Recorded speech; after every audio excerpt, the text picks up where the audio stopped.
Welcome to Armchair Expert, Experts on Expert. I'm Dan Shepard, and I'm joined by Monica, Duchess of Duluth, Padman. Hello. This was outrageously fun. So fun. We have a pattern of these young singers come on, and every time they're so much fun. It's a good group. Yeah, it is. She's young. Yeah. Oh. She doesn't qualify as a young. Well, what do you say is young? What do you think is young? Anything under 40. Oh, great. So I'm still young? Yes. Oh. You're a tiny little person. My God. Even when you're old as great. hell, you'll be young. Oh, that's nice. Yeah. I hope so. You're miniature. Yeah. Which shaves off a decade at least. Yeah, but witches are miniature and they do age. Well, they're old as fuck, though. They're like 400 or 500 years old. That's true. That's true. And so in that way, they look incredibly young. You're right. Maybe for the first 200 years, they look You're not calling 20. Maren a witch, though. No, me. Okay, you're calling yourself a witch. I don't remember I how. think you're a witch because I you're could see nasty. You're fucking nasty, you know? In a witchy way? Yeah. Okay. Yeah. Well, Which I'll is take cool, it. too. I'll take it. It's very punk rock to be a witch. I'll take it. Okay. Maren is a Grammy award-winning singer and songwriter. Fucking the middle, I don't know that we've ever We love that indulged in song. a song as much as the middle. Yeah, it was one of our songs on a trip, as you'll hear. Yes, and 3 great albums, Hero, Girl, Humble Quest, and she has a new EP out right now called Intermission. And she helps us learn about the music industry, which is, we have her as an expert to sort of teach us some stuff. Yes, absolutely. I actually was quite fascinated by all the different things I learned about the music industry in this. But I also want to add, just for a tasty tidbit of nothing. Yeah. After the interview, we were chatting with her. And as it turns out, for anyone who heard the Huey episode where Huey Estes was on the fact check, and we were talking about country clubs. We got into it. We got into it, and your position was you were anti-country club. And I was like, well, truth be told, I am too. But I went, and I have to say I had a really great time, blah, Right. blah, blah. And she said, yeah, we're a member of a country club in Nashville, and it's not like stuffy. It's really cool, blah, blah, blah. And I'm like, this sounds a lot like Hugh. So then I said, what's the name of the country club? She told me. Then I text Huey. He goes, that's our country club. Yep. He goes, she's on a tennis team with my wife. Yes. She's been to my house. And I'm like, oh my God. You know Huey and you know Hayes, and you're on a tennis team with Hayes, the Slice Girls. Slice Girls, I was going to say, what was the name? It had a great name. Great name. That was a weird ding, ding, ding. That was... That she knows Huey and The Hayes. world is small. It's tiny. Please enjoy Maren Morris. He's an armchair expert. He's an armchair expert. He's an armchair expert. He's an armchair. It would be embarrassing if it was her right now. Or cool. What song are you listening to? I was listening to My Church. Yeah, My Church. Hard to get away from My Church. It's I love your Willie shirt. Oh, thank you. It's a nod to you. But more importantly, it's a nod to the Highwomen. Oh, hell yeah. Yeah. Have you had Brandy on the show ever? I haven't. Okay. Carlisle yet? No. I'm trying to think of the country guests we've had. We haven't had too many. Who? Yes, Okay. she's We the did a queen. live You know show. Martina? Yeah, she's a baddie. A baddie. I like that. She's kind of, if you're in Nashville, she's like a good surrogate mother to everyone, right? Yeah, she's really sweet. Very like mayoral or whatever the word would be. She's like, she and her husband are the mayors. Oh, they are. It feels like that at events. I'm glad you had that right, because I was like, does she mean maternal? But no, mayoral. They're the Mayoral. mayors. I like have never used that word before. I know. Only Right time to try you it. only say it when you're Yeah. talking about a mayoral campaign, right? Candidate. Yeah. Yeah, mayoral candidate. Yeah. I guess he's not really country, but you had Teddy Swims on recently. But I love Yes. Teddy. Do you watch couples therapy? Mm-hmm. Fuck. Yeah, y'all had Orna on. Oh my I'm so God, you jealous. know. Yeah, I'm obsessed with her and her therapist. But Orna herself Oh. is very eccentric and gorgeous. But like sexy. Yeah. So sexy. Yeah, something alluring. Her voice, her cadence as she speaks. She's so self-assured. She's just so quiet. I want her to be my therapist. I know, same. Me too, but I would be too in love with her. I would be like Yeah. performing for her and trying to get her Totally. to like me. Yeah. I'm glad you use sexy because we all too agree there's some real magic. sex appeal there. How many therapists do you think have had sex with their patients? The percentage. A lot. You You think a lot? Well, not percentage, but I think that it's such an intimate relationship. It is. You get to know everyone's deepest, darkest. I don't think I could have a male therapist for that reason because I would fall in love with him. Yeah. And I mean, I'm bisexual, so like actually both are bad. But yeah, if it's someone that's like attractive and I'm just like spilling all my childhood trauma, You feel I'm like, safe. we're in a relationship. Yeah. Yeah. And you are. So it's a little tricky. Yeah. And in fact, we're in a better relationship than I've ever been in. It's so healthy. They have boundaries. Yes. They don't think of me when they go home. I was like, yeah, I love you. Yes. And they really have your best interest at heart because they only have to do that for an hour. Yeah.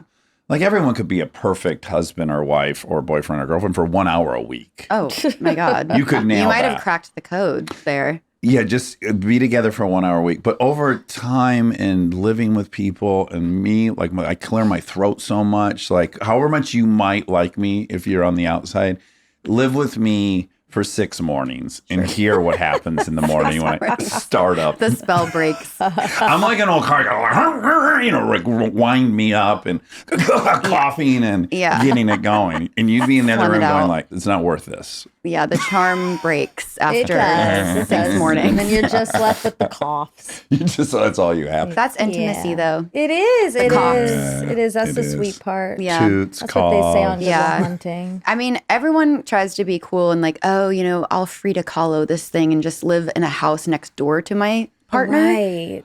connected by a bridge, Yes. but we're not sharing a bathroom.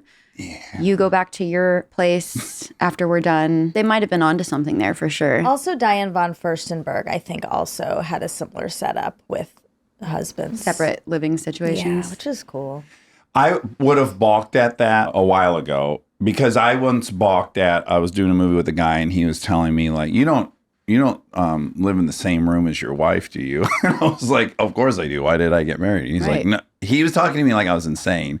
He's like, no, I sleep in another room from my wife. And I thought that was bonkers. I'm like, just don't be married. Yeah. Does he snore? Was that the thing? That's like, It always starts with the snoring. yeah. That's the That's the white lie. Exactly. Exactly. Yeah.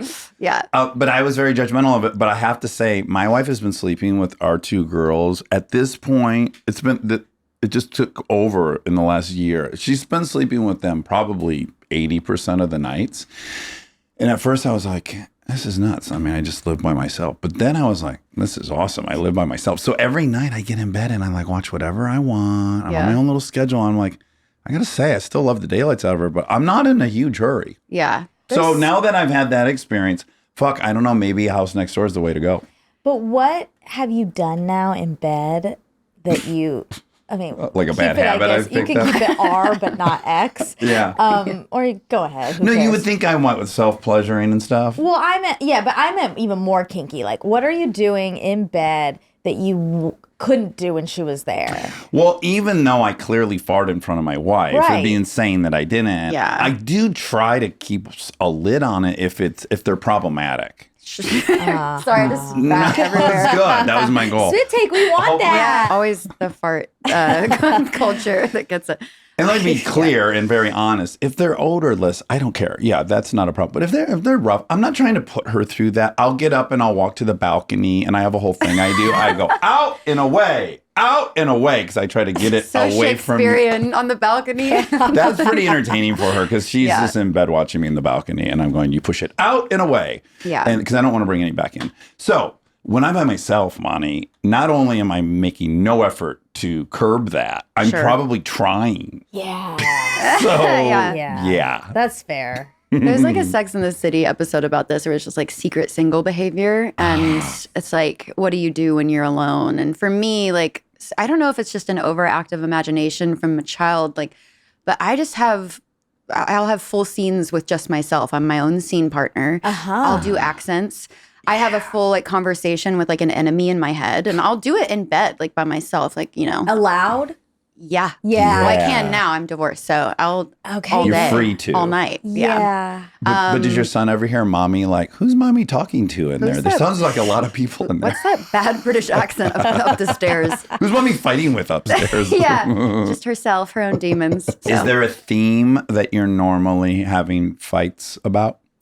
I mean, it's always about like me being right, but Yeah, of course. yeah, I think I'm not very confrontational, like in real life, Yeah. I guess. I am more so now. Like I know how to set a boundary with loved ones, and I know how to like. I was talking to someone the other day about like I don't have enough for everyone to give 100%. Yeah. I only have that percentage for like my son, myself, a few close people around me, but everyone else is gonna get like 70% me. Yeah. That's fair. That's a lot. Yeah, That's that also is a lot. honest. Yeah. Like honestly, most days it probably should just be like 30%. Yeah. But yeah, it's just because I've just learned like I'm exhausted easily and I can't do it that way anymore. So I do a lot of, and this is so embarrassing. This is probably the most common for me.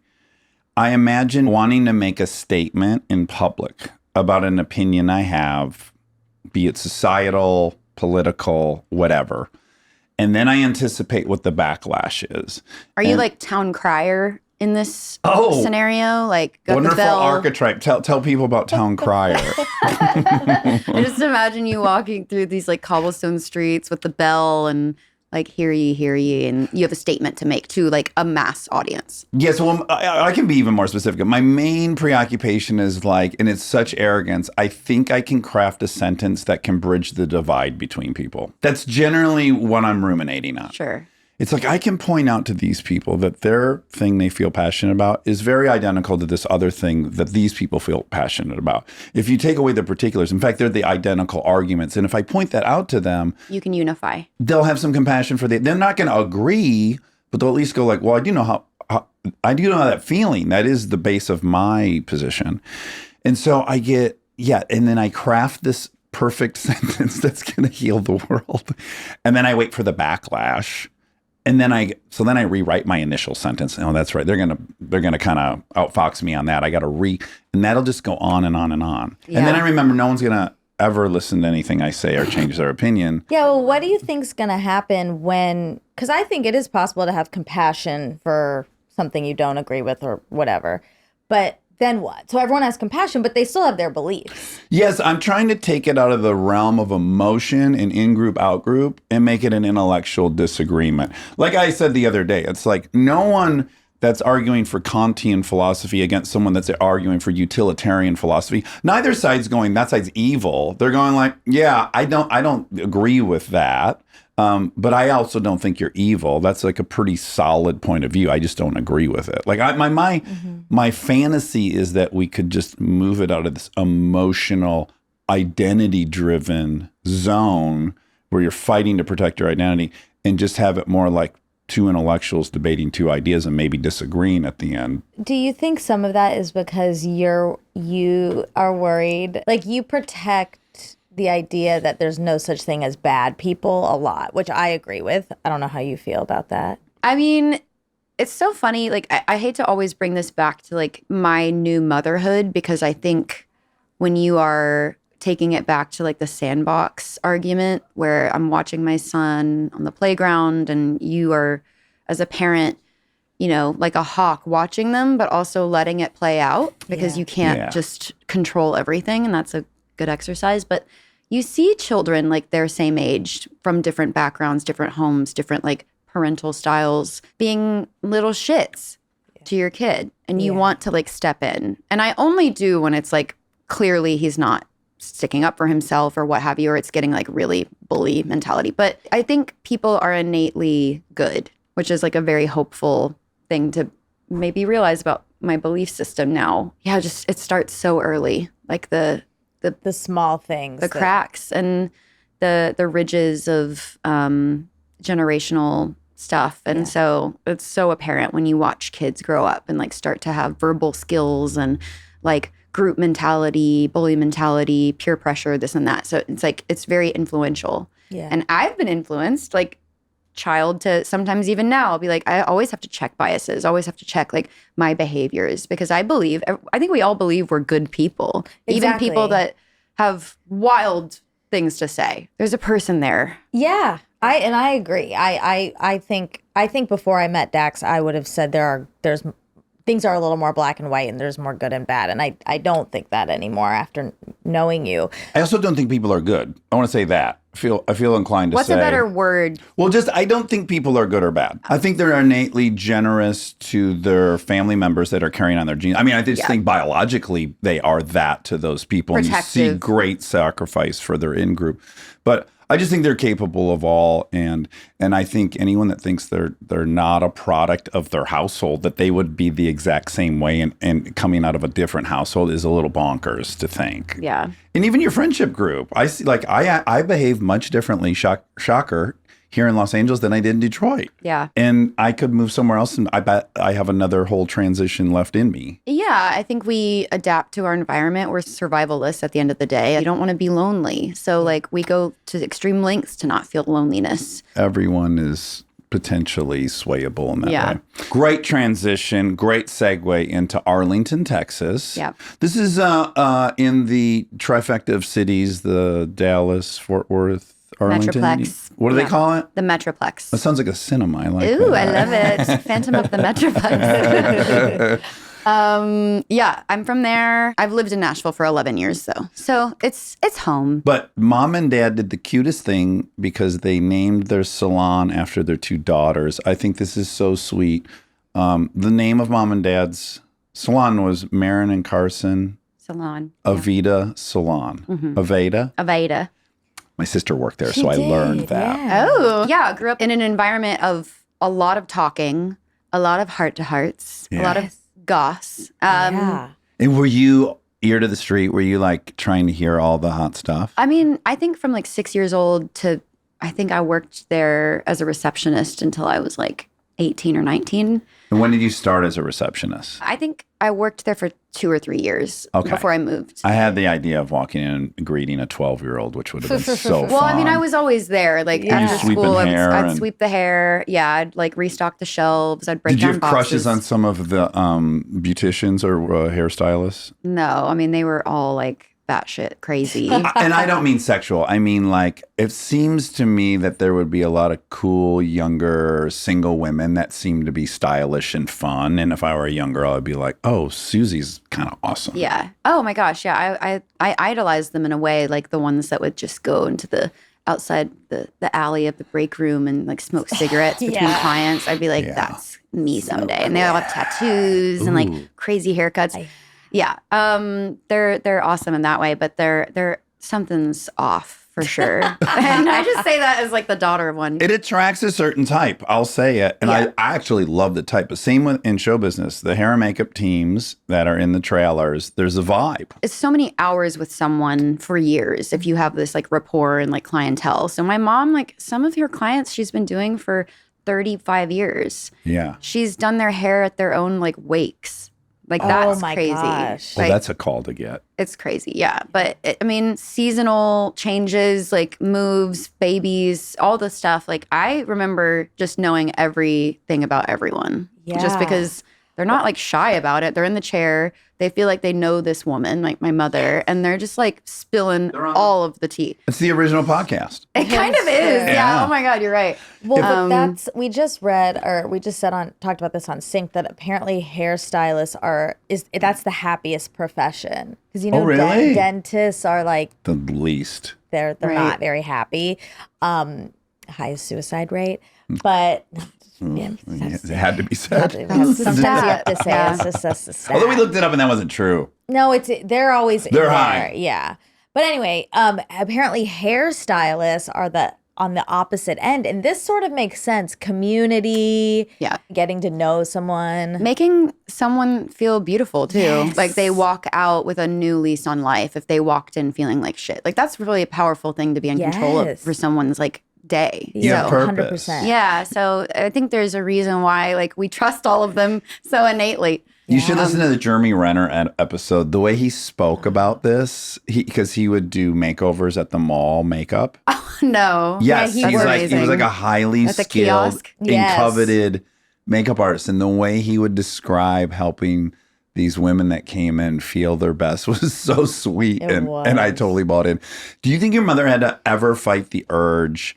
Like, certainly she had a client for years that was like, Gail, your hair would look so much better if it were short, if you did bangs, blah blah. And they never. And then when she gets the call for the wake, she's like, now's my chance Oh, to give her the haircut. I know, like, at least she's got to go out. She cuts bangs on her finally. That's a bad example because it's a big swing. But she might have always had a sense that she was framing her head wrong. Sure. And she's like, you deserve on your final resting to go out looking beautiful. Yeah, a 10.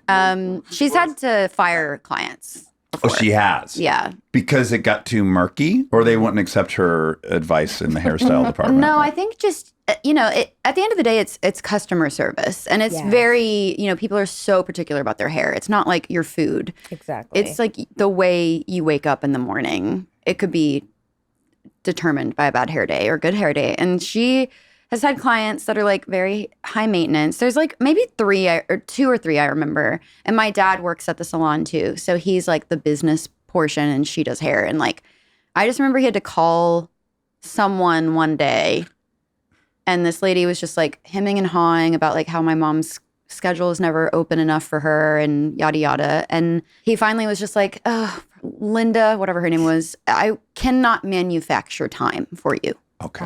Which I thought was like a really good line. That is a good It line. is. I liked the boundary being set because it's like, yeah, customer is king, but also like respect the people that are making you look good. Okay, so maybe this is apocryphal, but you sang at one of the parties for the salon karaoke, and in that moment, you're like, oh, this is pretty great. They love this. I think I want to do this. Is that been blown up, or is that pretty true? No, I mean, I think I always loved singing, but my parents would have these company Christmas parties with a karaoke machine. My mom loves karaoke. She's like won competitions for it.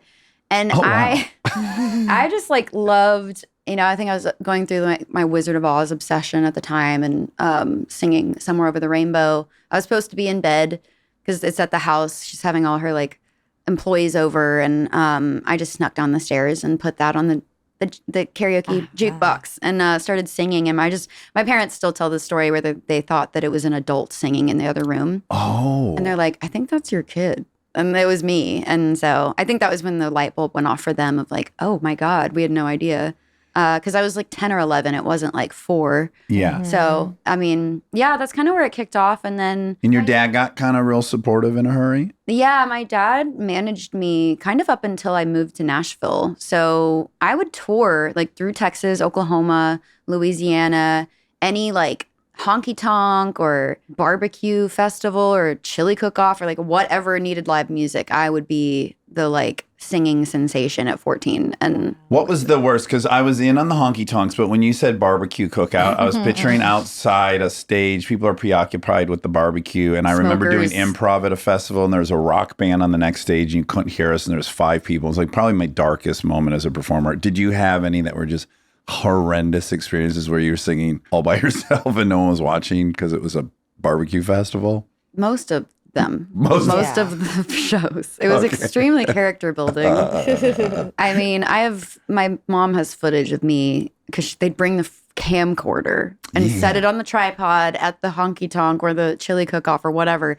And just like, I think she was like, I'm going to film your performance so you can like go back and watch the tape and like criticize yourself. Sure, finesse. Break finesse. bad habits. Yeah, work on your banter between songs, maybe. I'm like 15.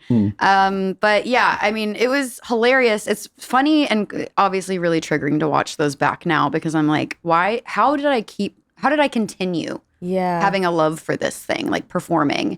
And it kind of died. Like when I moved to Nashville, I was having a full, like, I want to move here and just be a songwriter. I don't want to be this, like, little kiddie performer. I just wanted to start over, kind of rebel, and just be like, no, I'm never getting on stage again. I'm just going to write songs for other artists on Music Row as, like, a working songwriter, have a publishing deal, and be behind the scenes and not have to, like, tour or travel. We had Shania Twain on, and she talked a lot about being a kid and playing in bars. Yeah. And what a wild. Now, mind you, she was in like northern Canada where there was a fight every night when she performed virtually. But what was it like being young and being around drunk adults? It was strange. I think it was like that scene in Pinocchio where like all the people get drunk and they turn into donkeys. Like that scene is terrifying. Yeah. That's sort of like what I was seeing unfold. Yeah, because it's very interesting to know adults all day and then see them acting like children at night is very weird. Yeah. I think it gave me, along with like the stories I'd hear at the salon, a huge look into the lives of humans. The and real lives. The drama and the relationships and the heartbreak and just the mania. So I think that's probably where my, again, overactive imagination kicked in for songwriting, because I'm writing songs at like 16. I'm not dating boys because first off, they're idiots and I'm constantly around adults. So Right. dating a high school boy, Seem crazy. Pass. He hasn't even seen a stabbing. I know. He's never seen yeah. anyone get hit in the head with a Oh my liquor God. bottle. He's so You've naive. never even smelled Jägermeister. So like, what are you gonna do? You don't come home what fun? reeking like cigarettes ever. You know what's funny? The other day, you can tell me if you don't want this in, but one of your kids came home from school and I was there and she said, "Oh, so glad you're here. I just, all these kids," like she's back in school and she's like, I just don't, like, I don't know how to talk to, like she has outgrown the kids her age. Yeah. And because she's around adults a lot. She's Yeah. surrounded by adults and she's like, this kid is doing this. This kid is doing this. And the thing is, I do that, but I know I do that. Yeah. And they don't. It was such an adult conversation she was having about like understanding herself and the world. And she's just around adults and being around these kids her age is hard. That's how I was. I mean, that's girls too. Like, I think we get it a little bit quicker. But it is, I think it is interesting when you're around a lot of adults. It definitely affects the way you see people your age.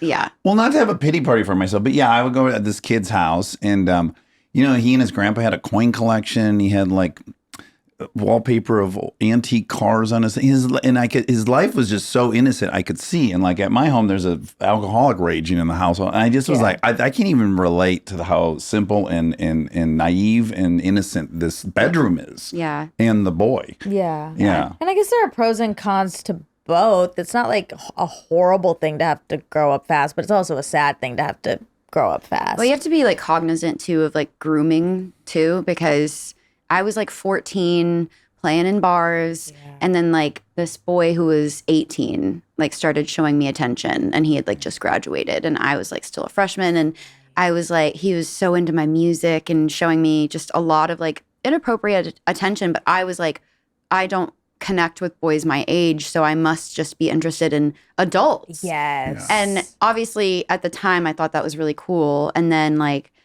we hooked up and I just realized how young I actually was. You Oh, felt wow. Freaked out. immediately overwhelmed by like, this is too much. Yeah. And I Yeah. realized I'm still a kid. Like this isn't cool. And like, you know, it's totally fine. But I just now we have a lot more resources and communication and tools to talk about this sort of thing. And, you know, back then it was just like, it was no one's fault. It wasn't like, it wasn't even at a show. It was like at school, like, or Yeah. outside of school, like Sure. the summer after freshman year. Now that I have my son who's like 4.5, he's around adults a lot. And he's on tour with me on the weeks that I have him. And now he's back in school. But I just want to be like extremely aware of his surroundings. And it's like not stranger danger, but it's like strange behavior. Yeah. Like that's what we Ooh, need that's to the be new. I like that. aware of.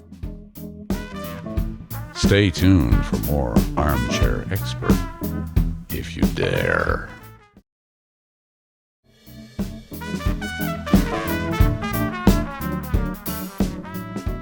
But you did put out your first self-released album at 15 years old, and then you did another one at 17 years old. This is all before moving to Nashville. I was They've been curious. scrubbed from the internet. Oh, no. Well, I was wondering if you personally, when you go back and listen to those, if it's, I would imagine it would be like reading your diary from that time. Yeah. Which I'm sure for most like teenage girls is very cringe. But yeah, I mean, there's moments, of course, that I loved of that era of my life. I think it gave me a lot of experience. So by the time I did move to Nashville, I wasn't catching up. I was like, I'm on my fourth. road horn. Like, badass.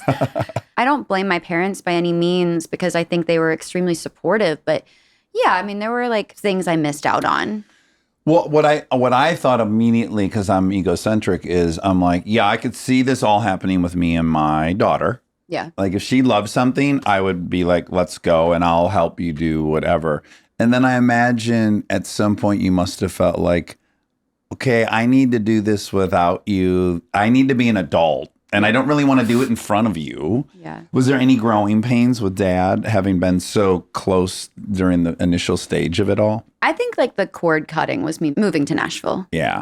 And it wasn't just my dad, it was my mom too. They were like a team, like a management team almost. And so, yeah, I think just the proximity separation was helpful. And then me like really hitting the reset button. I remember, I only knew like a couple of people in Nashville when I first moved there, but everything was truly like ground up. I lived in like a shitty Craigslist house with like 20-somethings that I didn't know, sight unseen. It's like condemned now. How old were you when you moved there? 18? 23. I would kind of like go to writing rounds and shows by myself. And it was as like a sort of hermit. I really had to just like get over it and just put myself out there and like network. And so I didn't have like cards or anything, but I was like, hey, like if you're around next Tuesday, we should write to like a complete stranger. And then eventually like that became normal. And then I think it was like 8 months to the day of me moving to Nashville, I got an offer from a publishing company. And they were like, we want to give you a publishing deal for 4 years. And Wow. the money was like not enough, but like I made it work to live on and just ate ramen every night, did the thing. Yeah. Did the thing you're supposed to do. And I think that, it took a few years to really find my songwriting voice, learning how to collaborate because Nashville is all about like co-writing, not writing by yourself. And I love it now. Like now I can't write by myself. I love writing with my friends. Yeah, I would write and try to like pitch songs to bigger artists. I'm dying to know, this is where I want your expertise. So I'm dying to know how that whole process works. It's so fascinating. So you get a 4-year contract. It has some built-in salary or yearly thing. And then They call it a draw. So it's an advance against maybe what you'll make? It's recoupable. Okay. So you do end up writing a song that Tim McGraw uses. Mm-hmm. And you write a song that Kelly Clarkson sings. So once that happens, how does the financials of that work? Like, do you get a fee for the having written it and then you own some of the... Yeah, the publishing. Okay, how does that all work? Teach us about the music industry. Come on. Yeah. Yeah, I feel like a Belmont professor. I honestly, like, I've never been that articulate talking about the deal points of these publishing deals. And everything is so different now because when it was 2013, 14, when I got my deal, iTunes was still king and radio. Yeah, people bought a song for 99 cents. Right. Yeah. So you're like still making money. The label and the songwriters are making money. And then streaming happened. And so, if I were a songwriter in Nashville in the 90s and I had one song on that Shania Twain Come On Over album, which is like went diamond, even if you didn't have a single on that album, even if you just had a deep cut, you would have made like hundreds of thousands of dollars, perhaps even millions. Really? So because radio and you were buying albums, like CDs at Walmart. So and you get paid, the songwriter gets paid every time it plays on the radio and every time, obviously, a CD is purchased. Yeah, and that's your ownership, but it's obviously you're splitting it with your co-writers. Right. Your publisher is taking whatever percentage y'all have worked out on the front end. Yeah. So it's nowadays with streaming, I mean, there's so many incredible organizations. NSAI in Nashville has been on Capitol Hill for a decade, like trying to work Rectify deals this. up. Yeah, with Spotify, Apple, all of the DSPs to provide more shares for writers. And I mean, it's because like most of my songwriter friends, unless they are just having constant hits on the radio, they have second jobs or third jobs. Like it is just not a sustainable living anymore. Do you get a fee though when they initially like Kelly Clarkson hears the song, they hear like a demo. You guys have recorded a demo, I'm guessing? Yeah. And she goes, yes, I want that. I want to do that. Is there an initial fee right then? No. There's not. It's all on the back end. It's all on the back end. Even if it went number one, you wouldn't see that money for like over a year. Whoa. So everything has to go through the channels of, the label. I'm with BMI, so they have a percentage and then you get like your check in the mail. Everyone's like, oh my God, you sold a song? Like bukus of money coming in, and you're like, no. And also, if I do see anything, it's going to be, over a year from now. Wow. So songwriters are the last people to get paid, and it's so funny because They're the first one in. Yeah. they don't. It The doesn't song exist doesn't without exist. Yeah, we're the creator. So I like talking about this on platforms. I make money from touring. I Yeah. make money from merch. If you've restructured or renegotiated your deals with your label, which I have, and also like I'm in a publishing deal now where I own the majority share. So Yeah. my songs now I own. Mhm. Right. That's not the case for most people. And so it sucks because it's like music is such a unifier. I have a provocative take on this. Okay. And I would love to hear your Well, push I mean, back. because in TV and film, the same thing's sort of happening, like with the It is writer's happening. strikes. totally. Well, and the people stopped buying streaming and- DVDs. Half of your money was really linked to DVD sales for your residuals. First statement, I think the musicians and the writers should get way more money. Yeah. Like I do, 1,000%. But I also think it's a little simple to paint, say, Spotify and Apple Music as the bad guys because Spotify's not even profitable. Like they had their first profitable quarter like last year or something, right? So it's not like they have this big bag of money that they're keeping. This is really a call to fans, which no one's going to want to hear. You would have to pay $30 a month for these subscriptions so that the artist could get paid. That's the part no one really wants to talk about. And I feel always like we're kind of circling, but if we don't get real about what the solution is, it actually can't happen because people are not willing to pay. Again, if you're going to watch my movie for free and you want my movie for free all the time, whose fault is that? Yeah. So I do think like if people really care about artists and they really care about the writers of the music, it's not just the Goliath streamers. It's ultimately the customer base that is willing or not willing to pay. Yeah. Because I used to pay. I listened to a ton of music, and in the iTunes model era, where I had to buy one for 99 cents, I was spending $45 a month buying music because I love it. And I was like, yeah, I'll do it because I want this fucking song so bad.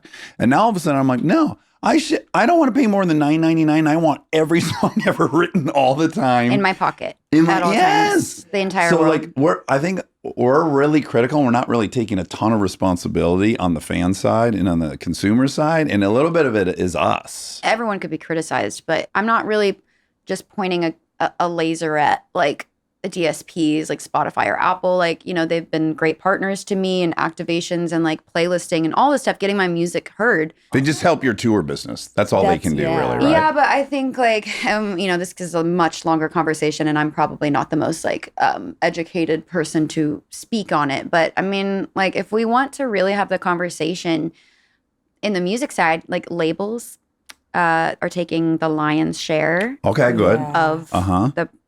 what's profited from the stream. Yeah. I think that's like a bigger conversation when people are signing record deals is like, you guys are taking a huge chunk of this. Yeah. By the time it gets to the artist, if they're a writer on the song, or to the songwriters who wrote the song back in Nashville or LA or whatever, it's been whittled down to like 0.0000. So Yeah. everyone's culpable. Everyone needs to like get together collectively, Yeah. and everyone's gonna have to give some. But the labels, just like I'm very, very ignorant on this world. What do they do? Do they pay for the production of the music and They own the recording, correct? Generally. They own the But masters. Why do they own the recording? That's sort of that's my whole thing. They're paying for like the studio time, production fees, paying the musicians, paying for the photo shoot, getting it P&A. distributed. Yes. If they're signing someone off TikTok that like maybe already either made this in their bedroom and it's Right. ready to go, Yeah. Right. I would advise artists like that have already done their production to be like not signing their way their masters. Like you should be just doing a distribution deal then. Exactly. So Yeah. like everyone has a different kind of deal now. And you're right, in the old paradigm where it's like you needed a label to pay for a really great recording with also they're gonna bring in the producer. That's a lot of money. Right. They're gonna bring in the songwriter, right? So they have a And ton like of upfront promo, marketing, all and that. That's what I was Yes. gonna say. That's what's really changed. Is it used to be they really did have to spend millions Yeah. to get you everywhere, and all these backroom deals with the radio stations to play your song. But that's their Those cost days are there has gone. completely collapsed. Right. Yeah. Because they're not No. even signing anyone that doesn't already have kind of a following. Like even you had 2.5 million streams in a month when we get to the point where you put out 5 songs on Spotify. Like before you get signed as a performer, you've already shown that there's an audience for you. It's not like Yeah. We're skipping a step though. Let's get to the part. I'm sorry, Yeah. I went too far ahead. No. You write My Church during this period of writing for other people. Yeah. And I love this, or at least I'm assuming this. You love it too much kind of to give it away. Yeah, it was the first time that had ever happened to me because I'd written songs before that I was like, yeah, please, I don't care about this one for me, Yeah. Yeah. But I just didn't have the confidence either to be like the voice on the song. Like I would sing the demo and my publisher would be like, this is amazing, but like no one's going to sound like this. And I was having like a real frustration of that because that was going to be my bread and butter. I wanted to be like a hit songwriter. I wanted to have my #1 party. I wanted to like get in rooms with big artists and like be their buddy and just like write their life. And I guess like maybe I had too much to say for my own identity to fill in someone else's identity. Too personal. Yeah, and that was like an age thing, like a wisdom thing. I didn't have it yet. And so when I wrote My Church, I was actually out here in LA with my co-writer and producer Busby, who's now passed away, sadly. But he was just so encouraging and he was so like genre bendy himself because he had written a ton with country artists, but also he had massive songs with Shakira and Pink out here. He was kind of the first in Nashville to really blend LA and Nashville as a producer. Yeah. And that was like 2014, 15. I don't know Busby, but when I was learning about you, I then learned about Busby. And when I saw that he died at 43, what happened? In brain cancer at 43, it's so fucking heartbreaking. I mean, respectfully to his widow, Jess, who I love, and their girls, they all moved to Nashville when he passed away. So I'm glad they're kind of like with our community. But yeah, he was extremely influential on me. And a real champion, right? He's like, you should be performing. Yeah, he was like, dude, come on, quit wasting everyone's time, like pretending you're not an artist because we need this now. And it was during a time, especially when, well, in country music, there were just no women on the radio and there still kind of aren't. But I was like, all right, let's do it. My Church just was like the smoking gun, I guess. I would be devastated if someone recorded this and fucked it up. Yeah. I truly felt like motherly towards it. Yeah. Because the demo was just so good. And we actually never even re-recorded the vocals from the day we wrote it because I was like, I can't recreate this freshness Yeah, the and emotion. like rasp and not quite knowing it yet. There's just something special about like day of demos. Why do you want to write that song? Does something precede that also was quite real for you? That song was born out of a lot of like soul searching. I was going through like my first big breakup at the time. And I was out here and I felt like really far away from Nashville and all the drama of that. And I was just able to be free. And I still feel like that's the case even now. Like when I come out here and write, it's just so different from the stuff I get in Nashville. Oh, really? I don't know what it is. It's like out of sight, out of Your mind. world, yeah, you're not encumbered by your real life. Yeah, maybe so. I get to be like a different Maren here. That song just like, it was before Apple Music even existed. So we put it on Spotify and then it sort of took off. And then all of a sudden I was like in a bidding war with the labels in town that like previously were like passing on me. Yeah. There was one label president that made me like audition for him twice. He didn't even come to the first one. Like, and the second one, felt very like Tony Soprano. He's just like sitting on a couch like this, just like watching me perform. Passed on me twice. And I was just like, all right, fuck off. Like these other 2 labels ended up putting their hats in the ring. And because of the leverage of My Church doing well on streaming, Yeah. I was able to like leverage a pretty good deal for a new artist. Like At Columbia. less albums. Like some people are stuck in like 5 or 6 album deals. Like, do you know how long that would take to make 6 albums? Yeah. Like, Over a decade. Over a decade. Yeah. So I think like I was able to get like a fairer deal for the age I was and like the young like artistry I was. But we skipped one thing that I think now is quite relevant because it is a pattern and it's a good one to observe for people trying something, which is you auditioned for American Idol, for America's Got Talent, for, hold on, I'm reading the list, for The Voice, for Nashville Star. every one of those rejected. Yeah. Oh, I'm very well versed in rejection. Does part of that inform I'm just going to be a writer? Yeah. Yeah. Oh, yeah, that's a good point. Those were all when I was a teenager. Yeah. So being told no that many times, I was like, maybe I just don't have it. Like, maybe I just need to be a writer. I'm going to put all of my energy on being like the best songwriter. I'm going to figure it out like a science. Yeah. And I kind of did. And, you know, I think now when those shows come around and people are auditioning with my songs on them now, it is like sweet revenge. It has I must to feel say. so good. It does. Yeah, I would love that. It is. And I've had friends that have gone pretty far on those shows. Yeah.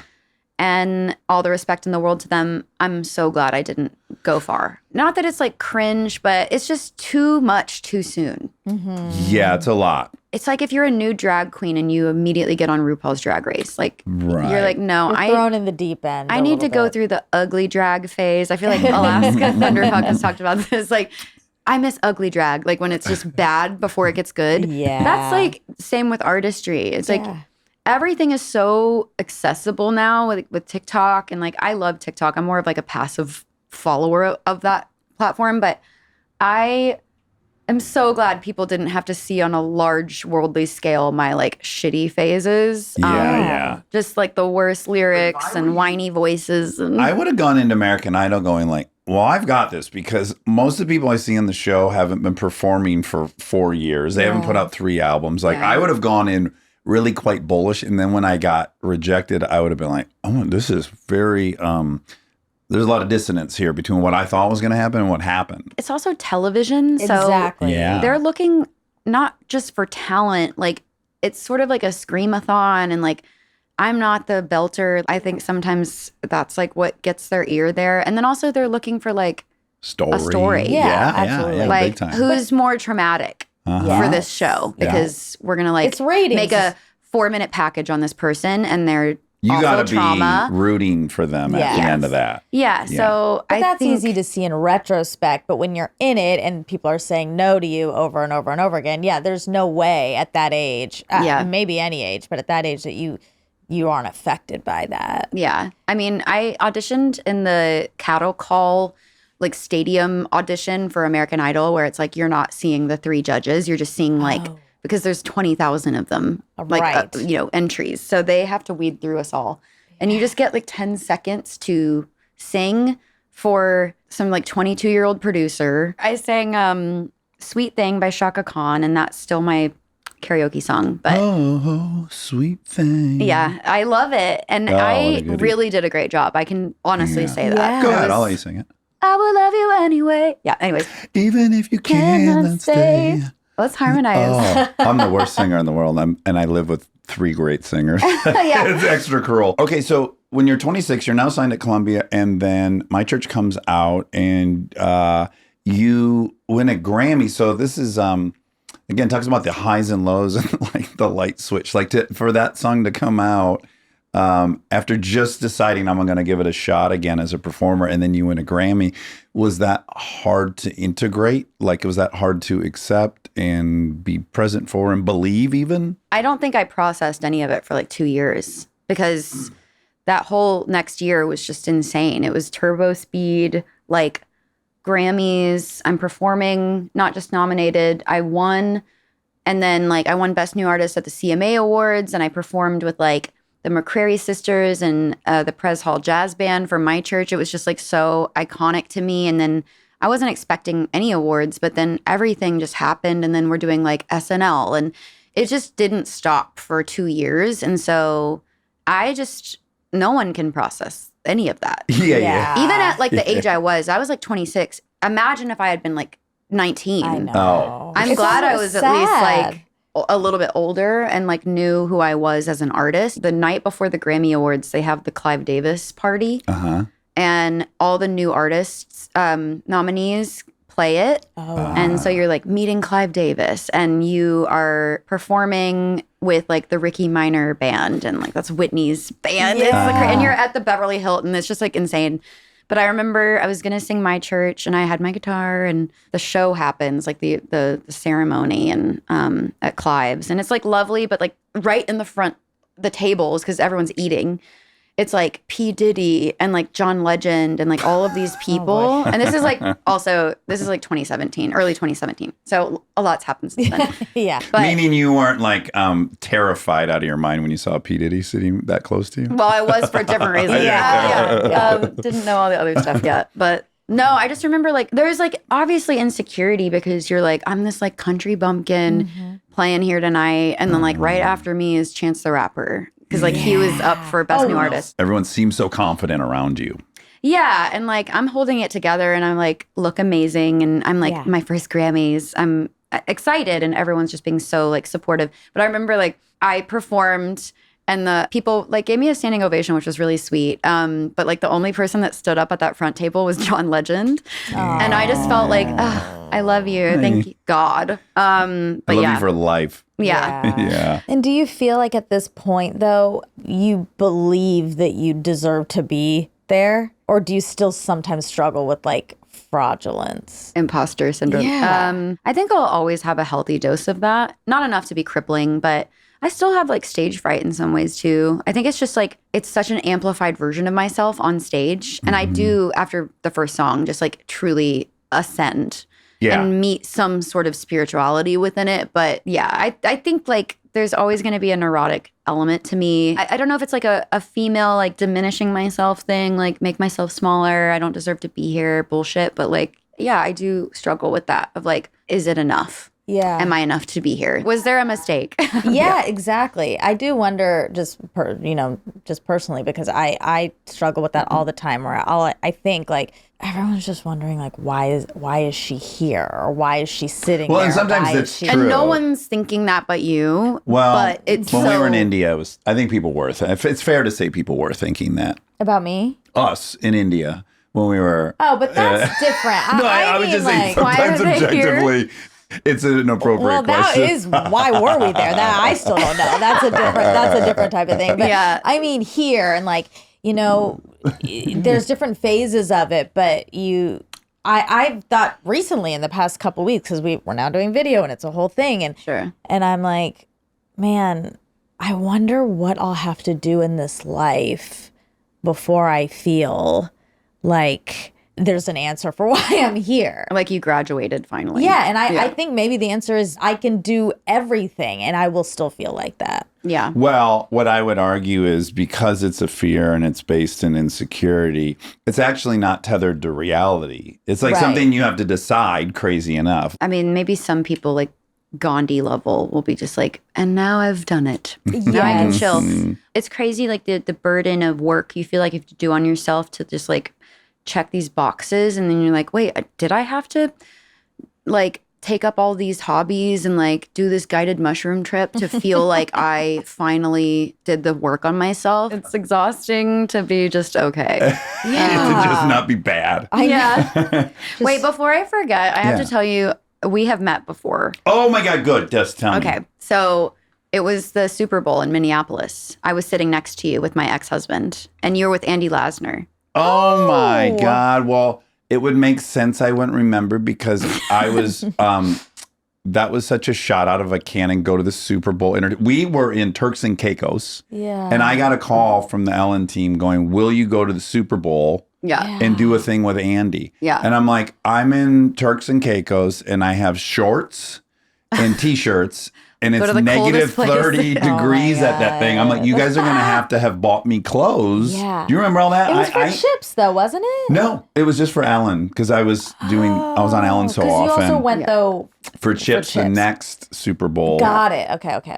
But do you remember that you guys all flew home I and do. I then flew to Minneapolis? Yeah. And I showed up and like, I was wearing this So you were virtually. freezing, so you couldn't remember Maren. No, just it was like go to the mall, play this game with this person, go here, then go, and then we were like filming stuff while we were there. And We're then, also like weirdly in the front row. Like it was so, the seats were too good for us. That's so funny. But no. yeah.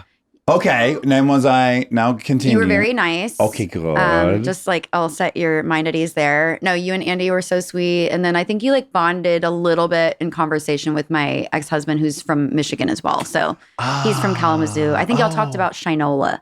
Oh, the watches. The Ding, ding, ding, watches. ding, ding. Yeah. yeah. But no, I was like, I feel terrible.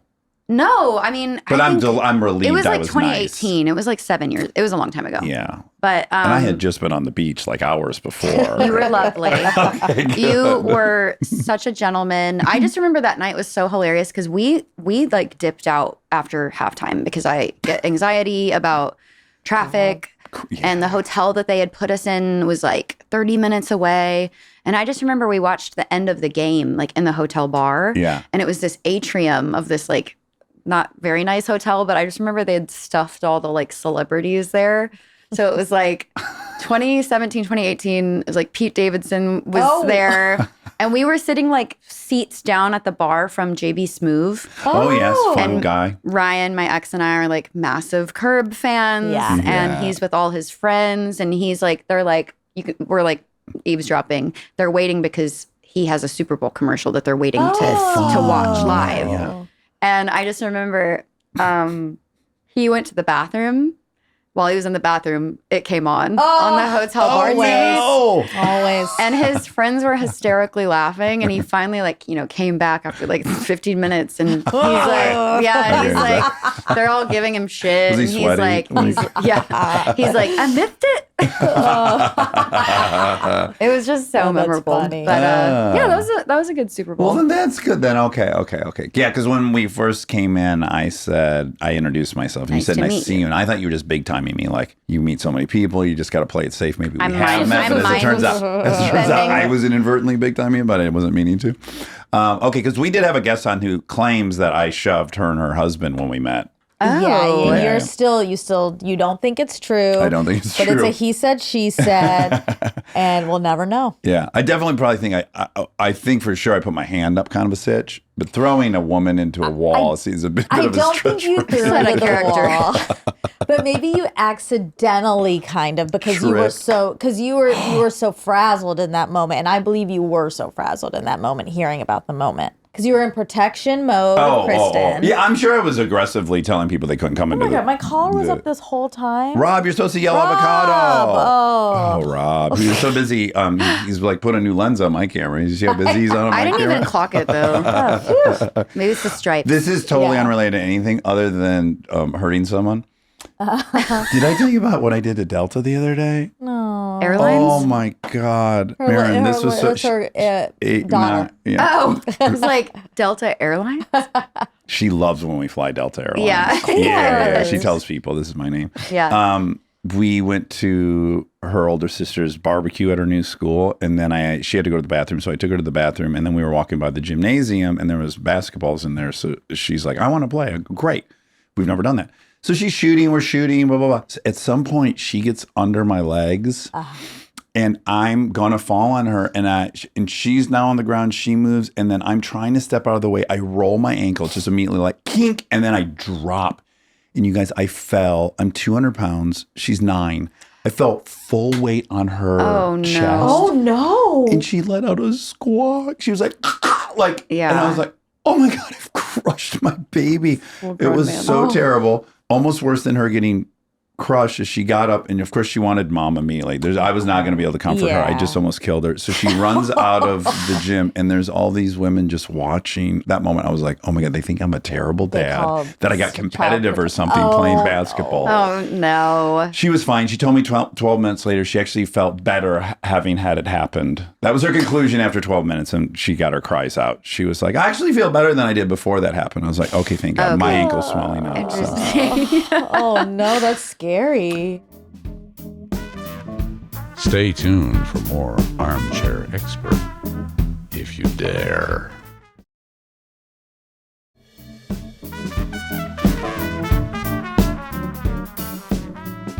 Okay, fast forwarding. You win all those things. You go on tour. You go on tour really quickly with, I'm not going to look because I know, Keith Urban. Mm-hmm.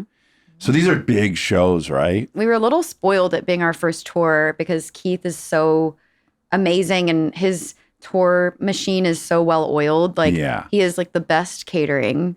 So we're just like, that's where you spend like 80% of your day is just in Right. catering. Yeah, milling about. It was an amazing master class every night, just watching him entertain and so kind. I also kind of learned how to be like a a boss on the road, from Keith and the way he would treat his employees and like the way his sort of hierarchy was set up. I mean, I just remember he got like a snow cone truck for us one day because it was hot out. Yeah. Like a giant water slide, like blow up water slide, just like really Keeping nice. morale good. Generous. Yeah, I think that's Yeah. a really, super generous. Yeah, because I'd imagine the first part of two is really, really fun. And then I would imagine you enter some doldrums where it's just like everyone's like, how many more shows do we have? How many have we played? Yeah, I think like morale. Well, sorry, I like keep talking about the food, but I'm like catering keeps people healthy and the morale high if you look forward to something. Yeah. Because the show is like it's 90 minutes of your day. Well, not for me. I was like playing 20 minutes opening, but it's something I kind of took with me in my own way, opening for him. Yeah. When you get approached by Zed and Gray, is it Zed and Gray? To do the middle. Now, this is where I enter your life in a big, big way. Yeah, sure. And in A fact, lot of people did with that song. my kids were old enough at that point that it was our first family favorite song. Where it's like Yeah. everyone in the car wants to hear the same song.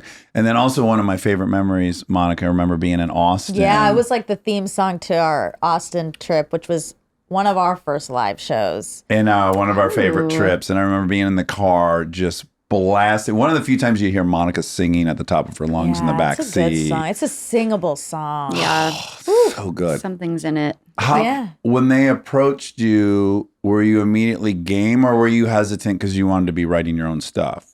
I think at that point I was game because I'd already proven myself as a songwriter, like winning awards for songwriting, having number ones as the writer. Like I had checked that off the list and I felt like secure in myself in that way. But I was on vacation and it was his management, I think, that reached out to mine and sent this demo of the middle. So I'm listening to it like on the beach through my like phone speaker. And I hear this voice, this woman's voice singing it. And I was like, who the hell is this? Because they should be recording this, not me. Yeah. And it was Sarah Aarons, the writer of the song. And she's just a badass and has become like a friend and collaborator of mine over the years since the middle. But she's such an amazing singer. And we actually have very similar tones, like lower, alto, raspy. Like if you played it side by side, I still think hers is better. But yeah, I heard it and I was like, yeah, when I get home, I'm addicted to this demo. I would love to do like a scratch vocal for it. Yeah. And then it was told to me, well, you're not the only one that they've approached. Oh, And I'm okay. like Oh. a little butthurt. You had a little comp. It's like maybe. Oh, Well, yeah, because at this point, like I hadn't really broken into any walls of pop music. I was just Right. having a moment in country music. And yeah, I had done like all genre things like the Grammys and SNL and like this and that. But, you know, I'd never done anything in pop radio. So yeah, my ego is like, what? I have to audition for this song? Yeah. What the hell? Mhm. Yeah. I have a Grammy. Like I was like immediately Like, going there. I already proven myself. My manager, Janet, she was like, this is just such a different world, Maren. This is not like you being the best songwriter or like having this like claim over it. She's like, do you love the song? And I was like, I do. Yeah. I had like almost a similar feeling to my church where I'd be like devastated if someone else was singing this. Yes. Well, That and was let's also maybe, I in their defense a little bit, which is maybe they are realizing what they're sitting on, right? So we have this incredible song as proved to be. And so, yeah, we have these people that we think would be good, but like, I'm gonna want to hear it because I'm not gonna squander this. I know we have something, so I'm gonna want to hear a few people do it. There's actually like a really amazing YouTube video. I don't know if they do this anymore, but the New York Times has a thing called Anatomy of a Song. And Joe Coscarelli at the New York Times interviewed all of us. So like me, Zed, Sarah, Aarons, Monsters and Strangers, like all the collaborators. Yeah. And how they found me. Because I hadn't heard the other audition demos of other artists. Because there were way bigger artists that did a version of the middle. And Is it true will- Angelina Jolie put a scratch track together? Her leg did. No. So that was sort of like all news to me. And it was sort of told after I sent my like scratch vocal demo in. They were like, we went with someone else. And I was like, oh shit, that sucks. Well, moving on, I guess. Oh. So that was like December. And then I think it was like New Year's Eve. I got a call from my manager and they were like, they want to use you now. And I was like, I was still a little, you already passed on me. Yeah, So you felt hurt. what happened with the other artist? Yeah. She back out? Like, I'm getting a little like, She's incarcerated. Maybe something happened. No.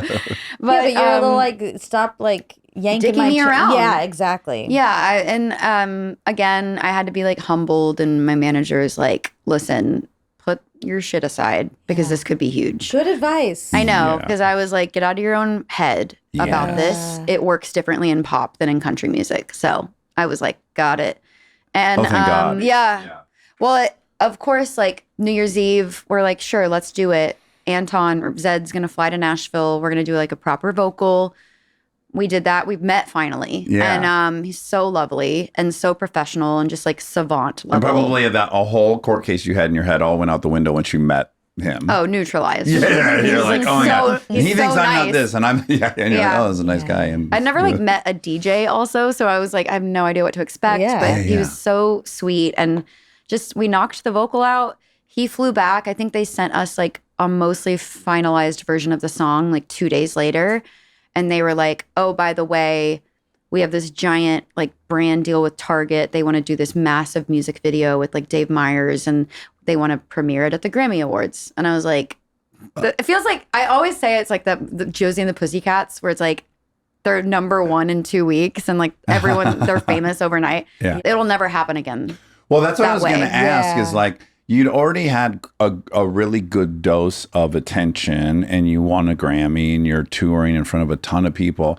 I would almost imagine that you couldn't have even thought what this thing then becomes. Yeah. Was it just like a whole other stratosphere of attention? Yeah. I was touring with Niall Horan that year. So we were doing like international dates. We were in South America for the first time. We were in Australia, New Zealand, and the States. And so I'm on this like sort of pop tour, not a country artist I'm opening for. And I have this massive pop song going on simultaneously. Yeah. And you just see the trajectory with each show, like people freaking out when that song kicks in. Yes. And I was hearing it like in taxi cabs in like Buenos Aires. everywhere. Yeah. Everywhere. And Taylor invites you to come sing it with her in Arlington, Texas. Did Yeah. you know her before that? We had never met before that. So that song also gets you on stage with Taylor. Yeah, and she was so kind to let me come out at my like hometown show because it was like Yeah. Cowboy Stadium, and my family and friends, they all from like high school got to come out and watch this moment. And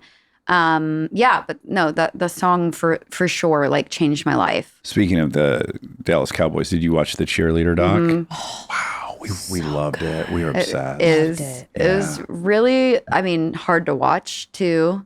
Psychologically, there's a lot going on. Yeah, A lot. It's rich. It It's is- a dense. It's rich. Yeah, a lot it's happened. rich. Yeah, I was left feeling like really sad. What did you feel? I mean, it's just crazy because like I'm in awe of these women. They're so beautiful. They're so like athletic. They're so hardworking and kind. And you just see how much when they don't get it, like how much it hurts. Yeah. And just like something so stupid and trivial is Yeah. like your kick isn't high enough, or like I know. and also I have no expertise in this realm. I can't dance for shit. But like the girl that was slightly too short, I was like, what the fuck?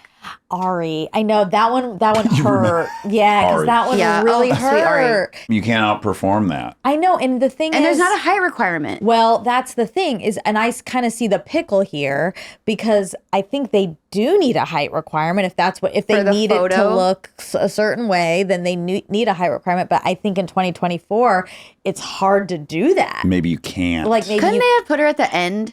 yeah, she was great too. I mean, Don't they put her in line. platform shoes? Yeah, put a little like Lucchese platform in the boot. but you know, it's also life. Sometimes like You're too you're not short. gonna get. Sometimes you're too short. I can relate. It was heartbreaking, but I did choose to believe the people, right? Like it would be easy for me on the outside that's not my priority or my interest to go like, this is ridiculous that they care this much, right? But I listened to the testimonials and they're like, that's the best 3 years of my life. Right. I believe you. Like I'm not in a position to say what is a worthy or not worthy pursuit, you know? Like I had to keep reminding myself of that. Like don't get kind of judgy On your of high this. horse It's tempting. about it. It was tempting for me to get judgy of the whole thing. Yeah. But I kept going like, yeah, it's just that's their podcast. That's their acting. And that's great. There's no hierarchy. And I I guess I didn't realize most of them have like jobs. I know. I thought they had to just be cheerleaders for 3 years or however long until they like retire, and then they have to go back and like go to school or get a real job. Yeah. So or a job. But The one was it an crazy. orthodontist. Yeah, that was the craziest. Yes. You were a literal Our doctor. only Indian offering. I know. Of course, she was an orthodontist. Oh my gosh, she's so beautiful Overachiever. and just such a badass. Phenomenal but- dancer. And then had to like stop the middle of like putting braces on to go to like practice her routine. She would have been my first Yeah. pick if I was casting that team. Yeah, she I know. was Yeah, great. she was awesome. What's her Couldn't name? not watch her, which isn't that the point? Peter, you no, remember the I white knew it, girl's I name? knew it, I Well, knew now it. we're understanding that you identify more as being short than Indian. That's probably no. I mean, I obviously was majorly identifying and feeling a lot of feelings watching her. But hold on, back to the advice that your manager gave you. Oh yeah. Do you ever struggle with this? Because I do think getting in your own way. That would be getting in your own way, right? If you were like, fuck them. But They didn't it's respect hard. me. Yeah, respect. I When you need start saying the word respect. respect, you should. You know. I know, except that's a reality too. And it's when do you know when you're getting in your own way versus when you are getting taken advantage of, or when you should stand up for yourself or demand respect. Like this is such a hard line to walk. I know. There's an answer in movies, and it was given to me by a lawyer, and I really am grateful that they told me this. You have to minimally be honest about, does the movie need me or do I need the movie? Yeah. And that can be answered if you're objective. And to be honest, you're great. You did the perfect job. Also, the song didn't need you per se. The song could have probably worked with a few other people. Yeah. The song, and that, but by the way, that's been the case in many of the movies I've done where it's like the movie doesn't need Dax Shepard. Hopefully Dax Shepard can make the movie better, but the movie's going to be good without me or with me.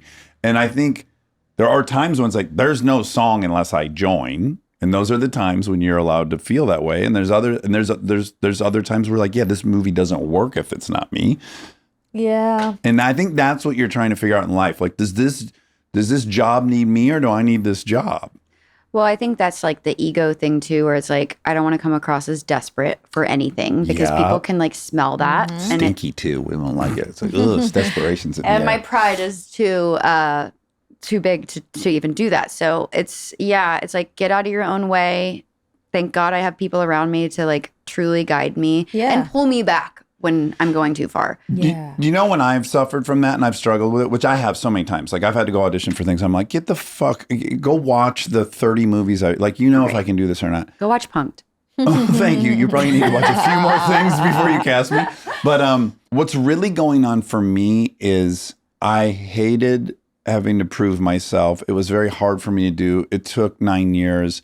And so I told myself, finally, I'm over that thing and it'll be easy. So what really happened is I set an expectation that was probably unrealistic. Like, Right. okay, I'm finally past that part that was so painful. And then when I learned like, no, you're still going to have to do that. I'm like, I had this all mapped out and that wasn't part of it. And it's the discomfort for me of having an expectation then the outcome's different. I mean, I know what I'm great at and what other people are probably better for. Right. And I'm okay with that because I've like really had a huge 180 in my life in the last 2 years. I switched labels. So I'm not on the Nashville, Columbia. I'm on New York now. So I think just like retooling sort of this genre shift, like kind of away from country and more so like in every realm, like genreless space has been really tough, but like necessary and scary. Yeah. Just to like walk away from something that like I built for so long and because it just wasn't, I didn't fit it anymore. It didn't fit me. And then, you know, on the personal life level, like getting divorced and Because you guys were together for what, 8 years? yeah. That's a long Wow, time. that is- Yeah. That's a very destabilizing transition. Yeah, I mean, it's still like, you know, we're getting it together, but the co-parenting thing has been going well and we're trying our best in this way, but it's still pretty fresh. And then I have just been so deeply creative the last year because probably of all this transition. You and got a like, lot of good fodder. yeah, I know. There's a lot to write about. But like a freedom too of like, I don't have to serve this like machine of what I think country music was or what it expected me to be. Like I can just do my thing now Yeah. and like I am lucky I have, the freedom and fan base to carry with me through that. But like now it's like the sky's the limit. Like, where do we go from here? Yeah. But I also know when it's just like I have to say no sometimes to opportunities because I don't want to be gone all the time. I don't want to be touring 280 days a year. Like I want to be home. I want to be like a good mom and also have like a social life. Yeah. Because then I really don't have anything to write about. Right. If I'm not going through the shit show of dating, like there is no album. Yeah. Right. So that's the well has to be filled in that way. Yeah.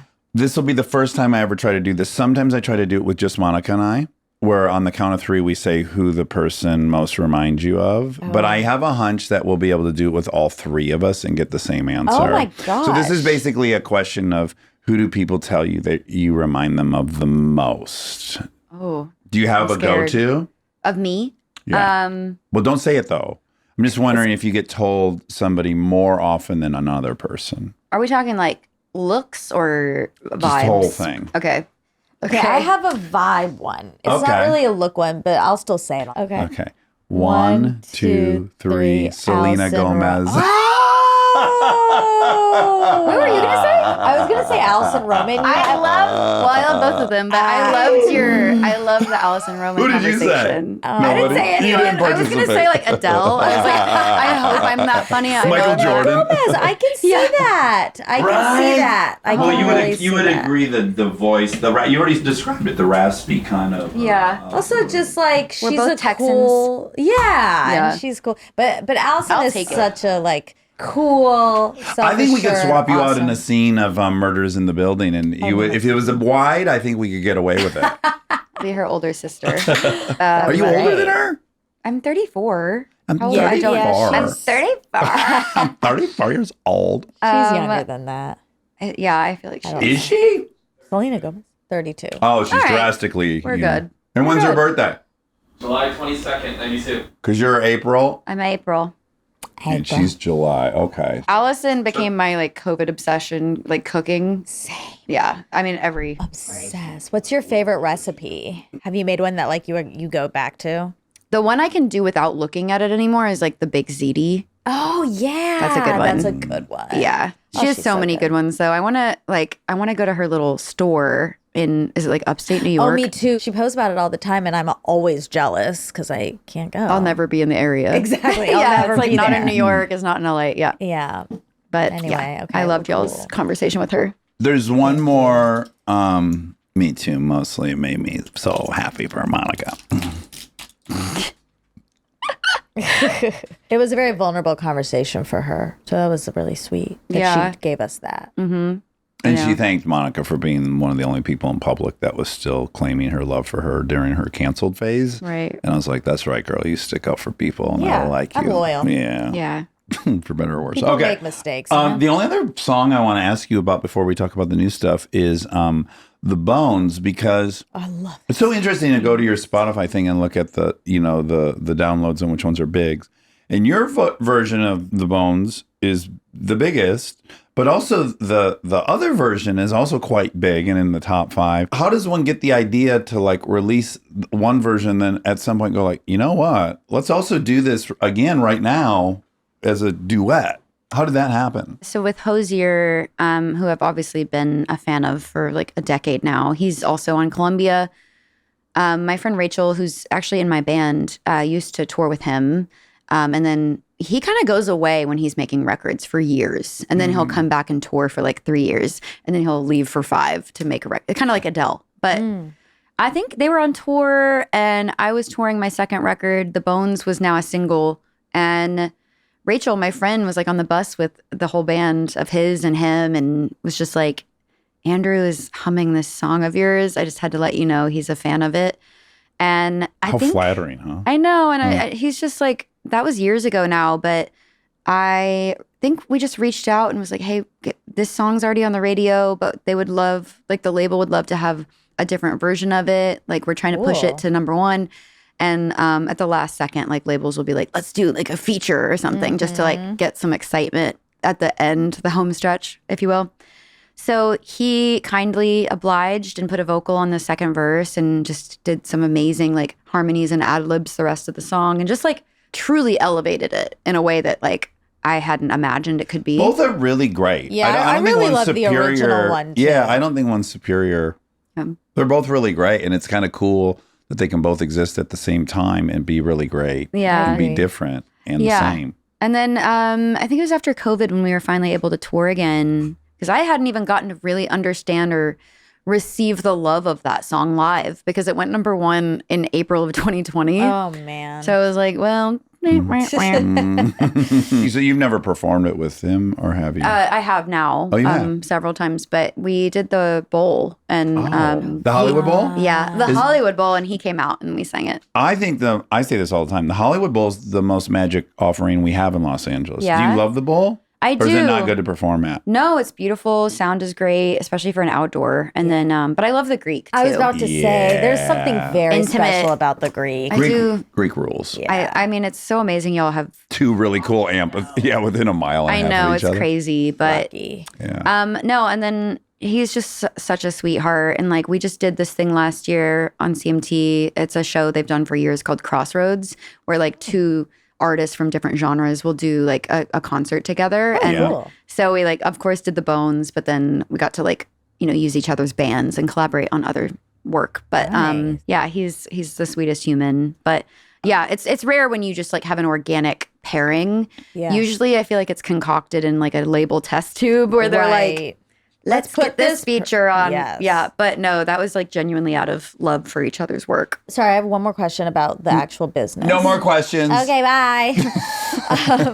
But since this is an expert episode, scratch, when you said scratch lyric, what'd you say? Vocal. Scratch vocal. What is that?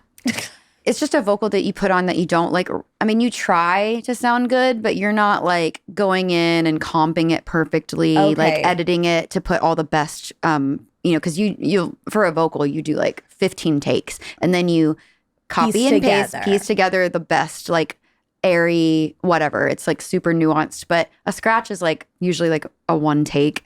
And Got it's a it. temp. Yeah. Got it. It's like, put on there generally by the writers, so here's you the know vibe. what. Yeah. Here's what it'll obviously sound better if we go for it, but I'm not going to spend 3 hours on a vocal that is like a temporary. Even like for it. Frozen, Kristen will receive the music, but it'll also have Bobby and Kristen singing her song as a temp, just so Right. that you know what it's supposed to be doing. like a guide vocal, Yeah. basically. Got it. Yeah. So for Intermission, which is out now, you worked with Antonov. Not on Intermission. Fuck, sorry. No, I love Jack. I worked with Jack last year. On the bridge. On the bridge, yeah. So, and then I have a few songs that I haven't released yet that I did with him in New York at Electric Lady that I want to put out. But yeah, this EP was sort of my like intermission. I mean, it was the last like 6 months of life for me. So it was really condensed, like song versions of just everything that sort of imploded in my life and changed. So yeah, that's why it's an EP, is because it just happened very quickly. Yeah. And I just wanted it out. We talk about this a lot with people in memoirs, and I don't know why I've never really thought to ask musicians about it, which is like, you're in your bedroom, you're writing your memoir, you feel safe, no one's there to talk about it, and then it's just there, and then you get to the stage where you're like, I guess I'm going to release this. Yeah. But then it weirdly invites like a face-to-face conversation about this thing that you felt fine talking about in your bedroom, but maybe not out in the world. Are songs like that at all? Like, of course, you're going to have to write what's going on in your last 6 months in your songs, but then do you feel like you're opening the door to then have to discuss all the trauma that created Oh those? my God, it's like Taylor Swift's life. Yeah. Well, you don't see her talking too much about anything. But Like, she's being asked nonstop about everything, Well, right. I think people are like sounding off in the media or whatever, Right. but like she doesn't have to ever sit down I see. Yeah. and actually have to talk about Yeah. it, which is her freedom. Yeah, she and like Beyonce have just reached a level of like, we don't do interviews anymore. You just receive my work. Yeah. And have And you your thank me own for that. cultural conversations about it. But like, no. Post and ghost. Yeah. post and ghost. Post and ghost. Major. But I mean, and obviously like those are mammoths like of the industry. I like at this point, I love like chatting. I kind of like this version of the industry now where it's like, well, I've always loved like chatting with people and like doing podcasts because I just talk about the songs all day, every day. And that's usually what the press is or has been. Yeah. But now I love like, of course I love talking about like my journey and how we got here, but I just love like shooting the shit with people. Yeah. And I like seeing that side of my favorite people because I've already liked their work. And obviously, you know, people are discovering it too through this. But I think like I want to hear weird stories. Yeah. Yep.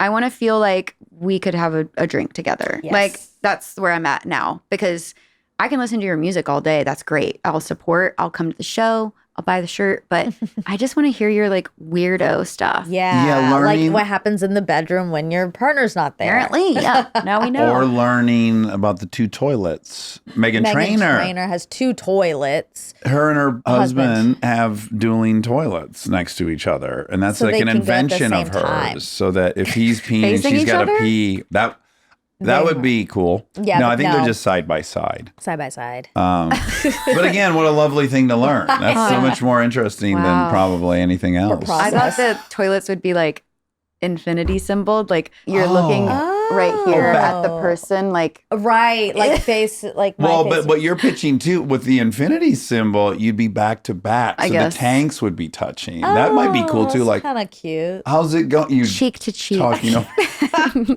There might be some splashing. peeing. I don't want to cheek hear any cheek. noises. Yeah. There better be a Splash. door, floor to ceiling. Exactly. Yeah. Yeah. Me too. Oh God, no. I could never have Partition. dueling That's toilets. so funny. So you don't mind, you can handle it. But is there any song on Intermission you're like, I'm gonna put this out, and they're gonna figure out what I'm saying here, and then that's gonna be a whole thing. I had to like kind of make a decision on, there's a song at the end called This Is How a Woman Leaves. And I was a little bit like nervous just to put that out. Not because like it's untrue to me, but because, you know, I'm not in the business of like malintent. I'm not here to, I never write a song to like fuck someone over or like hurt anyone. It's Get my, even. yeah, like I mean, well, that's not true. Maybe I've written a couple of songs about like, not like my ex or anything, but just like people that have scorned me. But it's just, at the end of the day, I can't control like people's perceptions of the song that they're hearing of mine. With this one, I could just picture like a healing that would happen live. So if I'm writing the song and I can already imagine myself and envision it live and just crying with people, strangers, when I go to shows and I'm just a patron in the crowd, the most special thing is just bonding with a bunch of strangers Yeah. over a collective adoration or appreciation for You're an instant in group. yeah. Or even Yeah. when you go to like the movies. Yeah. I went and saw Alien Romulus yesterday. Not a great example, but I keep hearing that's really good. it was so good. Yeah, I keep hearing If you that. like the Alien franchise, like I was in deep lore TikTok Alien franchise last night. I was like, I need all the conspiracy theories. But no, I mean, I know it's cliche, but like we're going through life just like bags of water, and we just want to like feel things. Yeah. I go to the movies to feel things. I like going alone. I go to shows alone or with friends to feel things, like next to strangers. It's Yeah. nice when it's collective. It's probably why people go to church. Yes. For me, that's mad church. Yeah, there we go. Call back. Yeah. So this is a Circular. woman leaving. it. Is again from the outside I could go like, oh, this is you departing the country genre. This is you departing a marriage.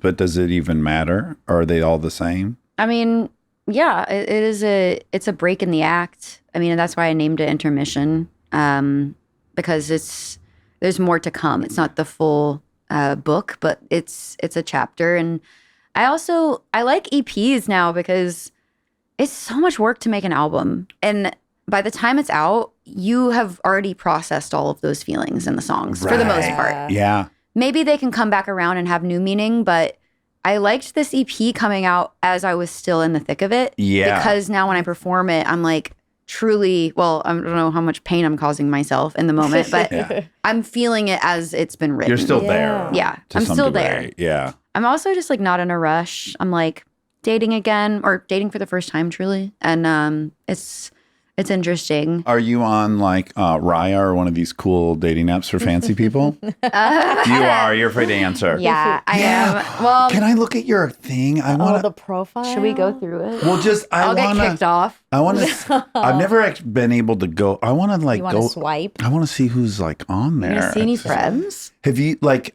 I'm not asking you to name names, but have you seen someone you're like, wow, that's a big star that's on here? Yeah. Wow. Like a few times it's kind of shocked me. Wow. And it makes me feel better too. Yeah. Because Yeah. there's such a vulnerability of being like, Yeah. here's the buffet of options today that I'm a Yeah. part of. And I know. it made me feel better knowing like this person was on there too. Yeah. But I would compare it to one of the things I've been most self-conscious about since I've been recognizable is when I'm eating in a restaurant by myself and I notice many people are staring at me, I think, God, they think I'm such a loser. I start getting really self-conscious that they think like I'm supposed to have a better thing going on Yeah. than being by myself at Fuddruckers. Oh, they're gonna say like Chipotle. I was like, is it a chain? Similar, yeah. I'm There's generally at a something chain. vulnerable about eating at a chain. there is, there yeah, is. I love it though. But like you picture, like if you saw Hillary Fuddruckers. Clinton at Taco Bell at a booth by herself, you just fill in all this crazy stuff, even though you're seeing all the other booths are full of one person eating. But yeah, if you saw Hillary Clinton at Taco Bell, you'd be like, what happened? Well, That's how I want to get to know a person. Is like I want to know Allison Roman's Taco Bell order. Like, Yeah. tell me all about your time, working for the New York Times. But I want to know you. yeah. I need to know what you're ordering at Taco So Bell. then again, I think on a dating website where people already are feeling a little embarrassed or vulnerable. Yeah.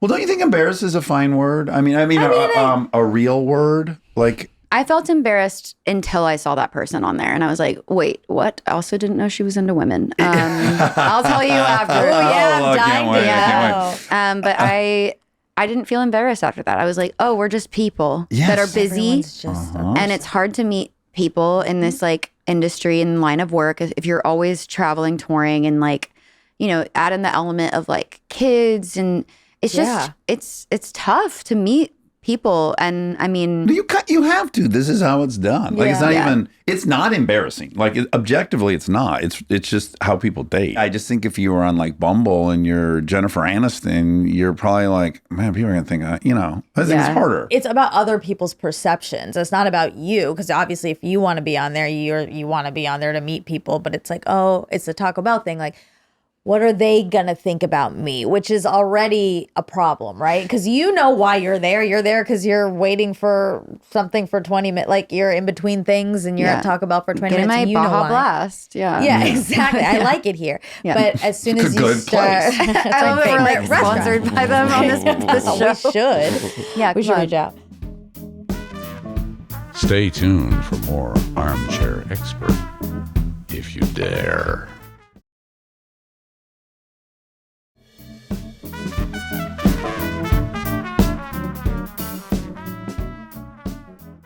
Immediately you get into the brain of what everyone else is thinking. Exactly. And that's part of being like a public person. You're always aware of what other people are thinking. Yeah. And in AA, we say that's none of your business. What someone thinks about you, it's none of your business. Yeah. Exactly. So None, true. yeah. Okay, and then the last thing I just want to bring up is The Wild Robot, because you did a song for The Wild Robot, Kiss The sky. the Sky. Kiss this guy. And we love The Wild Robot in this house. You do? We love that book series so much. And then we interviewed Lupita. Oh, amazing. And She's so we awesome. watched it, and the girls watched it with me, and we were all crying, and it was wonderful. Oh my it's God. so sweet. I love Roz so much. I love that you got like an advanced screening. This job has perks. You know, people. I've never really done anything for a film before. I've brought this up to other people. Like, it feels like so much pressure. Like, when I think about A Star is Born, Yeah. I'm like, okay, so Gaga's got to write a song, and it's got to be a fucking hit. Like, the whole engine of the movie is that they strike gold. Yeah. Right. It has to be one of those, 12 songs that transcends the movie in a way Right. that's impossible. And I'm like, how does one sit down knowing the weight of that's on their shoulders? It seems Right. much harder than writing a song for your album. Oh, for sure. Because it's like living in a universe that's not your own. It's a character. It's not you. Yeah. Which I guess is sort of like a nice exercise too, because a lot of my friends were the writers of those Stars Born songs. And I'm like, oh, well, I mean, you just get to like be a different person for the day. Yeah. And like, you're not writing really for Gaga, you're writing for her character. So Yeah. it's almost like Liberating in some way. well, you're getting to, it's almost maybe like acting. Yeah, but, like, you're playing through in the a song. new creative space. Yeah. Yeah. So, I mean, this is obviously a little bit different because it's an animated film and it's not like a musical. It's just a song that's like narrating a scene. DreamWorks were great because they were like, just write a song that you would love. Yeah. This is the scene that it's happening in, Yeah. and that's all you need to know. Ooh. So it was pretty like, I don't know, we were just like, let's write something that we enjoy that could maybe, and maybe just, being a mom, it informed that scene more so. But yeah, we got to see like an early screening. They were still animating a lot of it, but they were like, we really need an end title sequence. And I was like, okay. And I'm glad that they showed us the film because, there was just silence when it cut to black. And I was like, okay, what am I feeling right now? Yeah. What would I want to hear Yeah. as someone that loves going to the movies? And so we wrote this other song for the film that they ended up using as the credits. That's kind of an honor to have the. It's a Yeah, big big moment. Yeah. And super emotional. Yeah, we're going to Toronto TIFF next Yeah? week. Yeah. So Oh, fun. Yeah. You're going for that. it's my first time. That's Oh, cool. that's Your first great. premiere. Yeah, and with animated movies, it's like everything's so disconnected until it's out. Yes. All the voice parts are done years before the editing and Yes. animating. No one's met each The other. yeah, so it's kind of interesting. It'll be fun. I'm That's so excited. fun. I got to hear Pharrell get interviewed by Adam Grant, of all people. Oh. At this kind of live thing, and he was asking him about Happy for Despicable Me, and That underrated pop. that was like, I forget what number, but I want to say that was the 9th thing he turned into them, Whoa. and that's Pharrell. Yeah. Oh, that's crazy. And then back to the conversation of respect and valuing yourself, blah blah. He said, "Cool." They rejected 8. He wrote Happy, and he got a mix and he put it in his car and he drove around and he said, I just couldn't stop listening to it. And they rejected Happy. And then he went to the president of the studio and he said, look, I haven't really fought back on any of these. I'm asking you to listen to this in a very specific way. I want you to listen to it in your car and I want you to drive around. And he did that for like an hour. Wow. And then it's Happy. Wow. But it's like somehow that's the magic. Somehow they were correct 8 times. He was correct the one time. Yeah, It's like, it's, how again, on earth do you finding that advise line. somebody to know that is tricky. Well, like the person that rejected Happy, do you think they're just like shaking their boots? Like, Well, it's like, They don't have a job. Again, I don't think no one's good or Listen. bad, right? It's just once it hasn't happened 8 times, you yourself are in a panic state. Like, we can't crack this. We got the movie thing. Like, so you're not even. By 9, I can't even imagine how you're listening. The president was probably saved having to even go down that path where he could be very objective. But yeah, once you've gone through 8, I think everyone's probably just fucking Oh, panicked. yeah. Yeah. You can't hear straight. You can't even Nothing. hear. You can't hear Happy and realize it's Happy. Yeah. oh my God, after like 3 submissions, I'd be like, I'm not the one for the job. Yeah. Like Exactly. clearly you need something else. Right. I can't figure out. So good for him. Yeah, good for Totally. him. I And think that's Pharrell. it's like a really Exactly. good story to know. Yeah. Which is like, even if you're Pharrell, which I can't think of anyone that has a higher genius IQ for Yeah. music currently alive. Or just like ubiquitous presence in Yeah. the music scene. Yeah. But do it 9 times. Everything deserves 9 attempts. That's right. That's the takeaway. If you can't get it on the 9th, Yeah, you you're put your done. foot down. Yeah. The only other thing I wanted to say, because I just think it's really, really funny, Tucker Carlson called you a lunatic country music person. And then you made shirts that said that and sold shirts. I want that. I think that's so I'll funny. send you I I'll send want you one. that. Tell me your sizes. That's incredible. It's kind of like beautiful though, because, I'm from the South. I've got a lot of conservative family members. Yep. When he called me that, it's sort of like, you can talk shit about your own family, but no one else can.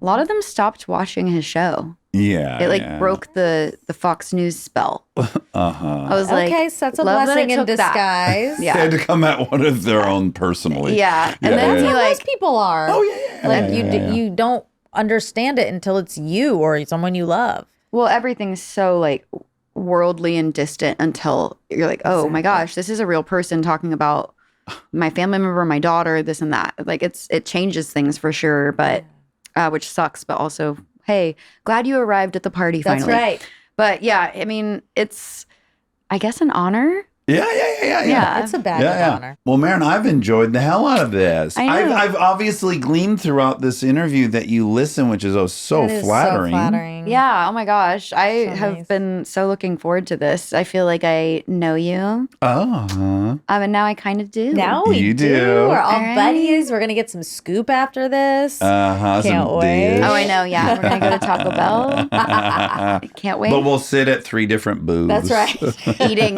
insecurely alone Exactly. while we think people are watching us. It's a sight to see me at Taco Bell. When I do go, which is very rare, it's fucking on for the year. I go, I'll eat 12 hard shell tacos. Oh, yum. Yeah. I am hungry now. I am too. I'm like, I keep bringing this up. I need to go eat. No, this was so nice. And I'm so glad that you guys are like on video now. It's so amazing to be able to just see you guys like come across my feed too. Yeah, goody. Along with being a Yay. listener. Well, we adore you. This was really fun. Yeah. And then I certainly won't make the mistake I made ever again. Well, just The remember next you met time- me today. We'll Yeah. definitely Yeah. remember that. feel like We we sat had for some 2 moments. hours and chatted. Yeah. All right. Good luck with everything. Yeah. Everybody listen to Intermission and see The Wild Robot. All are great. Thank you. Bye. Next up is the fact check. I don't even care about facts. I just want to get in your pants. Lauda mio. Okay. How do you say it? I don't. You refuse to say it? There's so many letters in that olive oil brand. No. Do you have it at home? I do. And so if anyone likes it and asks you about it, what do you say? Okay, let me see how to spell it. Okay. Not a sponsor. Yeah. Okay. Yeah, I mean, I guess I would say, Lauda mio. it's loud. Oh. I would say, it's Lotta Mio. Lot of mio. Yeah. Oh, a lot of mio. Yeah, Lotta Mio. It's probably Lotta Mio. Yeah. Yeah, I'm going with loud, like it's a loud olive oil. And Yeah. you're going with it's a lot of olive oil. Sure. A lot of mio. Both are correct. Yes. A little goes a long way with loud of mio. That should be their catchphrase. I think they need a catchphrase that is more telling of what it does. You shouldn't cook with it. I mean, you can, but that's a waste. It's a waste. I'm glad Yeah. you're saying that because I don't cook with it because I think it's a waste. It's more of a topper, a drizzle, a garnishing, dipper, a garnish. a dipping sauce. Yeah, exactly. A creamer. Okay, coffee creamer. before we keep going. Launch in. Yeah, So breaking news. Did you feel the earthquake this morning? I did. Yeah. I did. It was a long one. It was a long, gentle guy. Where we live, it wasn't too bad. Where was it from? Malibu. Oh. Because it was a 5. No way. Yeah. I got a few texts Oh, you- checking in. Okay, family members. Yeah, and Robbie. Yeah, okay. Oh, good. I liked it because it was long and subtle. And I feel I really probably am not in a position to say this authoritatively. Yeah. I've been in whatever now, 20 of them since I've lived here. Yeah, probably they happen a lot. 30 years, probably more. It does seem that you get a little warning, like you get a little, and then it builds, right? And then it seems to peak out really soon into it. And then the rest is just kind of, Yeah. So it was like after the first It's a 10 bell curve. Yes, even more a ski slope. Sure. I agree. And actually I got kind of cocky. I was like, I can hear earthquakes before they happen. But really I think everyone maybe can. No, you know what's interesting? Wow, I'm so glad you just said that. I would have forgot to bring that point up. I heard it before I felt it. Yeah. But maybe everyone can. But no, I bet the sound waves are moving at 760 miles an hour. Yeah. And I doubt the quake moved from Malibu out at 760 miles an hour. It would happen instantaneously. Yeah. So I bet we did hear it. But what I was going to say is once that little peak happens 10 seconds in, you're like, okay, well, the rest isn't going to get worse. Yeah, but you don't know. You were hoping. I feel confident that that's it. Well, I got worried that was like a preemie. Uh-huh. And then there was going to be like a big one. A big soon. boy. Yeah. Big baby. Yeah. But never came. It never came. Anyways, I kind of enjoyed it. And it was long. I want to say it was like a 30-second experience. That's an No. exaggeration. It was 20? like 10. That's it. Yeah, think of 10 is actually long. I'll count to 10. Okay, You ready? but do with Mississippi's. I was going to do 1000s, but I'll do Mississippi's. Okay. What about Nebraska's? No one does Nebraska. No, because that's not One ew. Nebraska. 2 Nebraska. It sounds like Nabisco. Makes me want cookies. Cookie boy. Cookie boy. Ding, ding, ding. 1 Mississippi, 2 Mississippi, 3 Mississippi, 4 Mississippi, 5 Mississippi, 6. Yeah, you're right. Yeah, it's long. Yeah, you're right. I think it was probably- 6 seconds. I think it was longer. It I was think it 1 was 8. second. Okay, so anyways, I interrupted you. I assume that might be what it was about. Was there any destruction in Malibu? Oh, I didn't look. Okay. Yeah. No, I just was wondering if you noticed. Wait, have you done more work? This is every man's favorite question. Well, here's the things I noticed. Your hair's up. Mm-hmm. You have a pretty bow in, Thank you. It's a clip. a clip. Mm-hmm. Got that wrong. But what's on top? What are the ruffles? Yeah, there's a rose. See how it's a rose? Oh, I see. It's a fabric made to look like a rose. Yeah, Susan Alexandra. Okay, so hair's up and back, face is on full display. Mm-hmm. And I don't see it. Did anything change? Yeah. I will tell you this before you tell me. Yeah. You don't read comments. Yes, I don't. Or no, I don't. The most consistent comment, and I gotta say that I now relate to you a lot on this. I think there's another thing we have in common. Okay. People are like, wow, seeing Monica's face move instead of just in photographs. Yeah. She's so beautiful. Oh, like, that's nice. I think what's happening for people who are watching the videos is they see the thing I always talk about. They see my Great T. Nelson. personality a little more. Well, I don't like any individual freeze frame of my face, questionable. But when it's blur, when I'm moving it fast, it works better. It works better. I'm best to keep it moving. Okay. Anyways, just across the board, everyone's pretty really thunderstruck with how beautiful you are now that we're on video. That's very I'm not sweet. shocked. Your hair's back. You got a bow. What else is new, Monica? I'm very buff. Oh, you had your first training session? Yeah, can you tell? That would have been 2 days ago and then this morning? Oh, Oh, no. Oh, no. Okay. Second appointment was already canceled. because You got my too buff on the first one. Okay. No, because my car is in trouble. Your Benz? Yeah. What's the matter? It's the brake. It says I need it like brake pad situation. Oh, okay. Also, the air is low, and I know tires? I know I can fix that. Yeah, I went pull to in the here. gas station. It was out of order. Sure. But bring your car in here. I have a compressor. Well, now it's at Mercedes. Okay. It's a because- big problem. Well, I also thought the brake. If it says that they need to look at the brakes. Also, it's time for a checkup. Sure. Time for your checkup. Time for your checkup. How did you know there was a brake issue? It told me. It said. It said Okay. brake, and I was like, "Oh, I guess that means my parking brake is on." Sure. Great first thought. So then I was not texting and driving. I stopped. You and pulled over. I pulled over. Yeah. And then I looked up. I actually looked up how to release the parking brake because I was like, "Oh, I must have done that accidentally. I don't know how to do it." Right. I still don't really know how to use It the does car it very automatic. well. Yeah, it's okay. And then it showed me where the parking brake was, so I, tried to do You it. probably turned it on. Yeah, at that didn't point. do it because actually that says park. Mm-hmm. It doesn't say brake. So then I looked up what it meant, Yeah. and it said parking brake stuff. And then when I got back in my car, it said it. It said like check parking brake or something like that.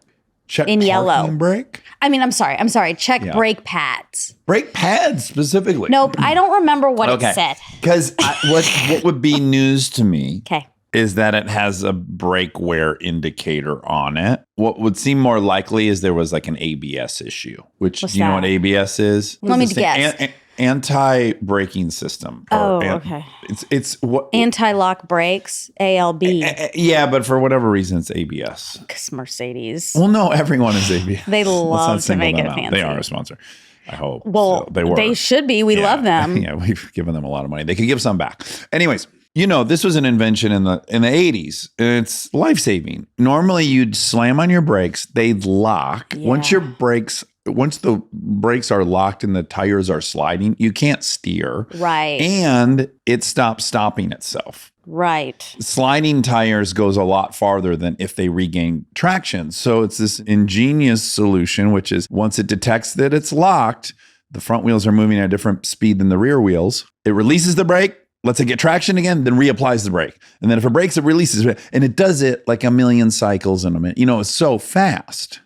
But it's electronic and that could easily go wrong. Okay. You don't have enough miles on your car to have gone through a set of brake pads. Do you know how many miles you're at? You're in the teens still, right? I don't know much. I bet you're barely in the teens. I go to Santa Monica sometimes. Oh, So which is like maybe 19 miles as the crow flies. So- Yeah, even when you're in there, even if you drove your car for hours a week in LA, you've really probably only gone 90 miles because the traffic's so shitty. Yeah, it's true.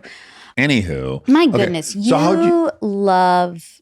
talking about car stuff? Yeah, it's really nice. Well, I always lose you. I mean, so- I stopped listening, but I think it's nice that you like something so much and you know so much about it. That's great. What do you think's under it? I think I know the appeal of it. Okay, let's hear Is it. like maybe because cars don't have emotions.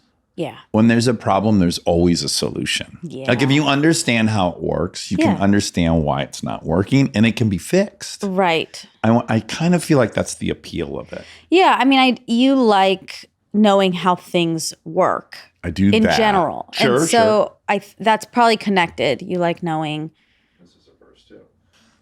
I'm definitely cutting that. You sure? Yeah. Some people say I look hot when I blow my nose. Who says that? No one's ever said that. Do you think? The reason I said that is because I've You've seen never me. left it in ever. So there's no way anyone could have possibly seen it. Well, I blow my nose in public a lot. Oh, and people are like, "Oh my God, sir! Oh my God, will you blow your nose again? You Do you are mind? so attractive Would when you do that." You are so. Would you mind blowing your nose again? You were so attractive. I was sitting next to you for the last 6 miles on this bus, and it was not until you blew your nose where I thought you are so attractive. Ooh, I wonder if there is anything like that. Nose blowing fetish for certain. Oh, well, for sure that. But I mean, like something, a little tick or something that somebody does. Like, I wonder if there's anything I do that you could be sitting by me for a long time and not notice. And then I do like one thing and then I'm noticeable. You do a lot of weird mouth and tongue stuff. I've been noticing that. Well, I shouldn't have even said weird. You do a lot of interesting. And this is what we learned to switch in India for me to say that's interesting instead of weird. Again, then this goes back to the fact that I was aspiring to be weird. So weird to me is very positive. So, okay. So you do a lot of interesting mouth, lips, and tongue thinking. Right. Like some people, they clue that they're thinking in certain ways. They'll raise an eyebrow. Yeah. Yeah. They'll blow their Well, nose. as we established, I do a lot of face acting. Yeah, you're a great face actor. So yeah, that could happen. Someone could be like, "Oh, I love this playful thing you do with your mouth while you're thinking. Or they might Are be you like, available for dinner? My name is that'd Kenneth." be great. Oh my God. Hi. I didn't recognize you because you keep changing your face. Like you keep I try getting to change face transplants. Every 6 months. I Wow. try to. Wow. Yeah. Wow. Yeah. Good for you. A lot of people just their face rejects their head rejects faces. Like Yeah. some kidney transplant people. Oh. That's me. So I get about 6 I'm months out sorry. of a transplant, and then it gets gangrenous. Oh, okay. Yeah, Well, I'm busy. because of the gangrenous face Well, transplant.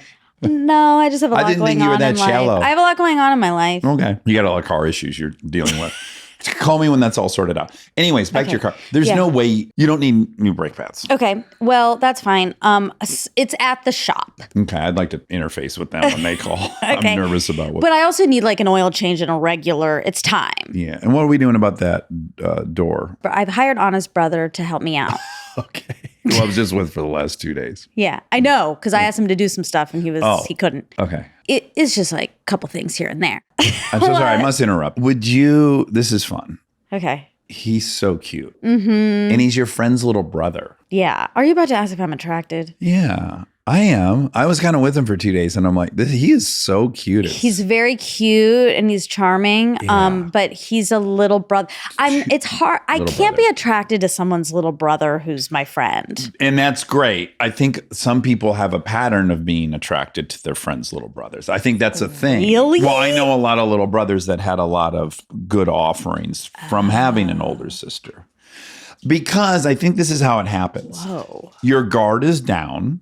Sure. This is the same reason why I have this theory about a couple different guys. They've been on the show and I've suggested this to them. They seem so safe Yeah. that they're very disarming and people will just kind of wake up in their bed and they're like, what happened? I didn't have my guard up.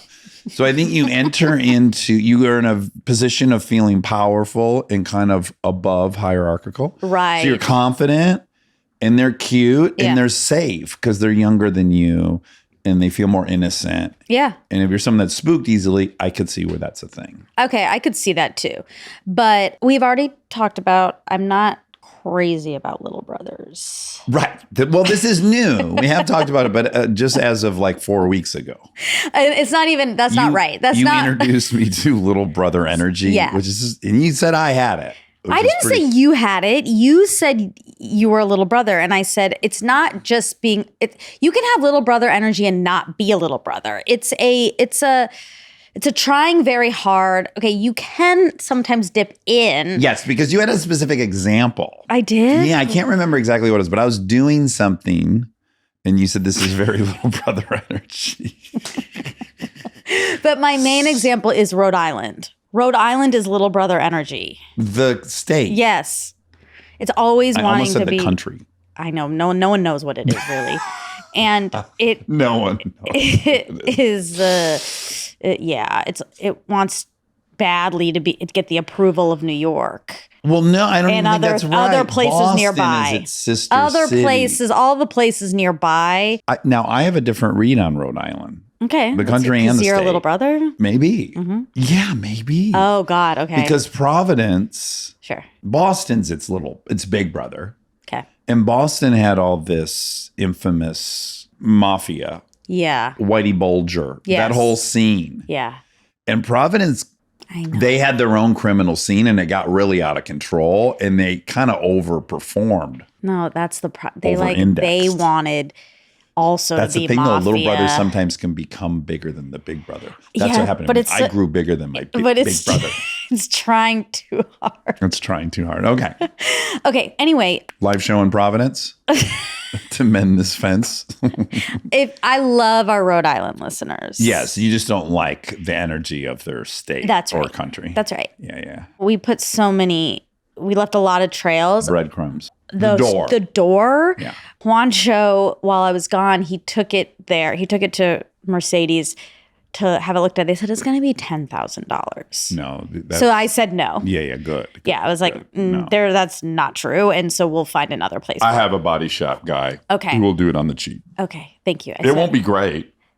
Okay. I've had mine done twice Okay. there. At some point, if you know you're going to be scratching into shit Yeah. and you're not going to have a fucking Perfect car. a car show level car, like who cares? Yeah. Like Kenny came out and looked at my Benz and he went to school for auto body. Oh. Ken Kennedy. He did? Yes, he went to Ferris State for auto body. He and 6 classmates were driving home in a van or a station wagon on icy roads. The driver lost control of the car. They rolled the car out into the median. It landed on its wheels. Oh. They all had their tools with them, and they all got out and started pulling dents out and fixing the window. my and there were God. 6 guys that were majoring in auto body on the side of the road, and they just kind of repaired the car and then got back on the road and drove home. How funny is that? That's great. Yeah, I don't even know an analogy that would be more perfect than that. But Kenny. But Kenny, he looked at the car 1 second. I would have never picked this up. The indicators on back that tell you if you're getting too close to something, the little radar devices, they're black. They stay black.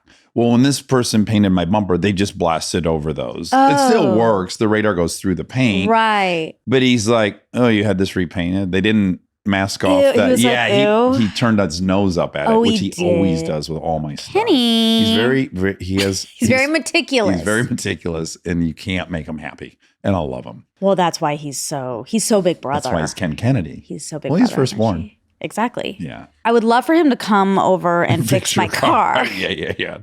You And don't. If it he's was so 10 grand at the nice. Mercedes dealer, it'd be 25 if Kenny did it. Because my God. this is where he's hoisted by his own petard. He and I, we grew up working on cars together. Yeah, let's give some context to Ken. He's your Ken friend. Kenny is one of my very best friends from Michigan. And we had this really fun relationship because we went to different high schools and we met at another kid's birthday party, but we really liked each other. And then we really started hanging out when I was 15 and he was 16 because he had a Mustang GT and I lived to go drag racing. Yeah. And we would go drag racing in his Mustang GT. And often he would let me drive it even when I was 15 and race guys. And then I got a Mustang GT and we both had Mustang GTs. So our friendship was like, he was my outlet for cars because I hung out with all the artistic kids and the snowboarders. But on the weekends, I would go with Ken Kennedy and we would go to Gratiot and we would go to Milan Dragway. And we were constantly working on cars together. And he hates how I work on cars. Because I'm like, let's get this fucker running in the next 2 hours. I don't really care if I had the right gasket. I can make this gasket work. Let's just put a little RTD here and we'll.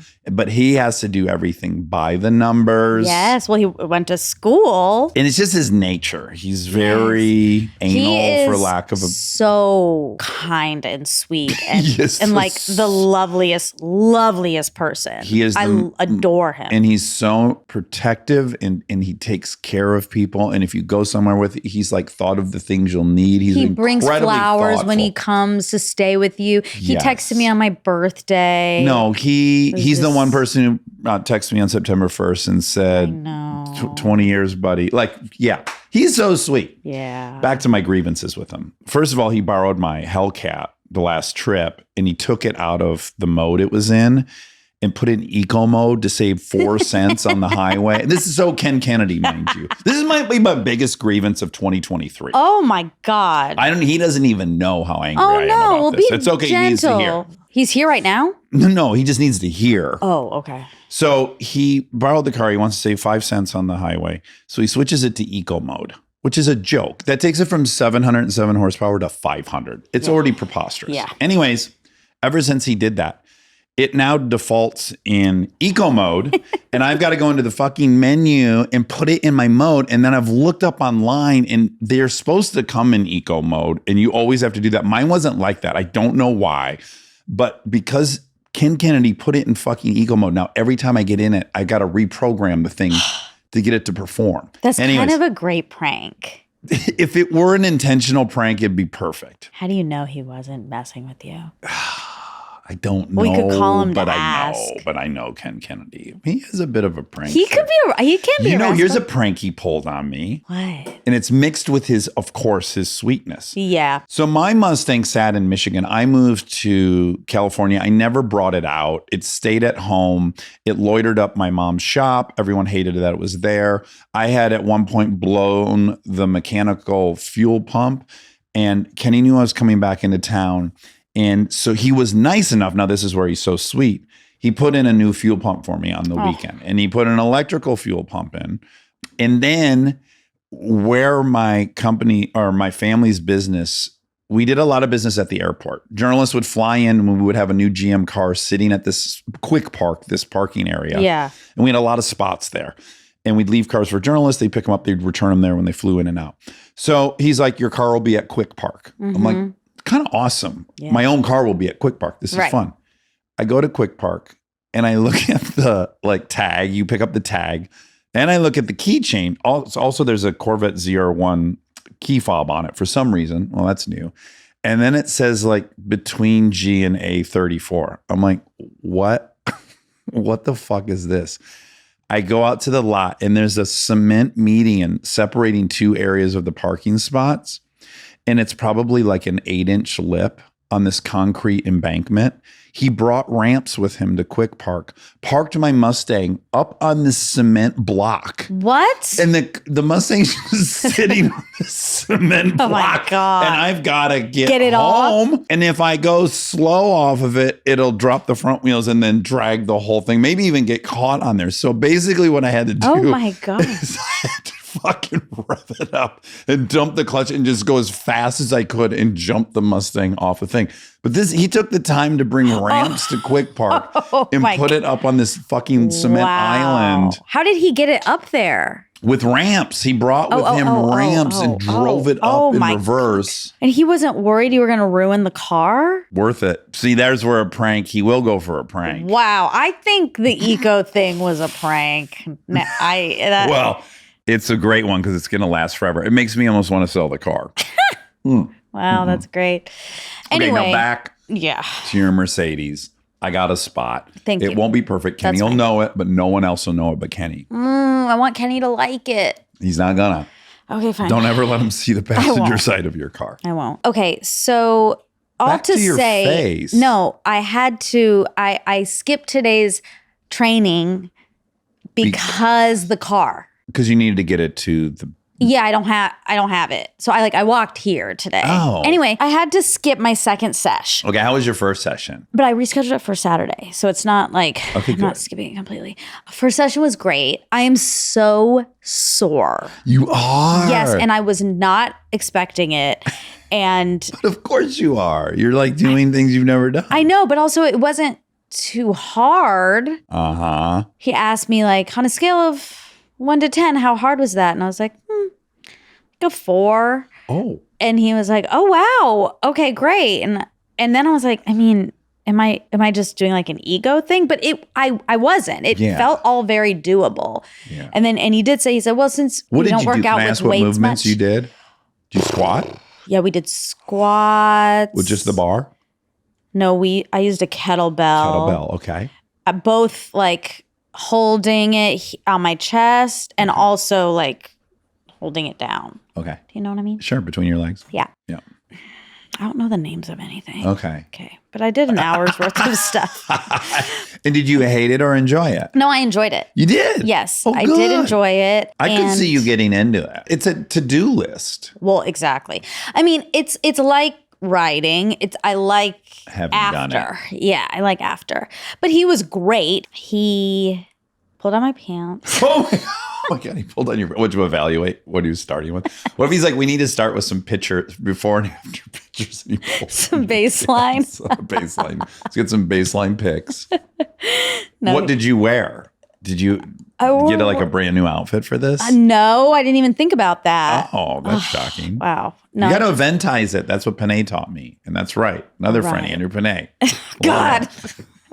Oh, we did 20 minutes on Panay now. I know. No, you don't have time. But he did teach me that. Yeah. You get a very special outfit. Yeah. And when you put it on, you're eventizing the whole thing. And now you like, it's time to go. Yeah, that's my life. I get Yeah, it. okay.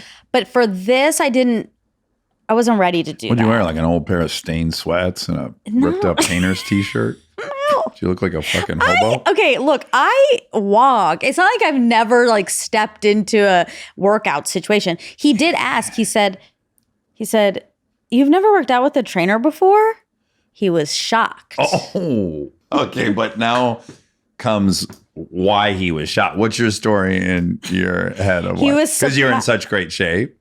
Well, he did later say, because You're I in great told shape. him about my cholesterol, Okay. and he was like,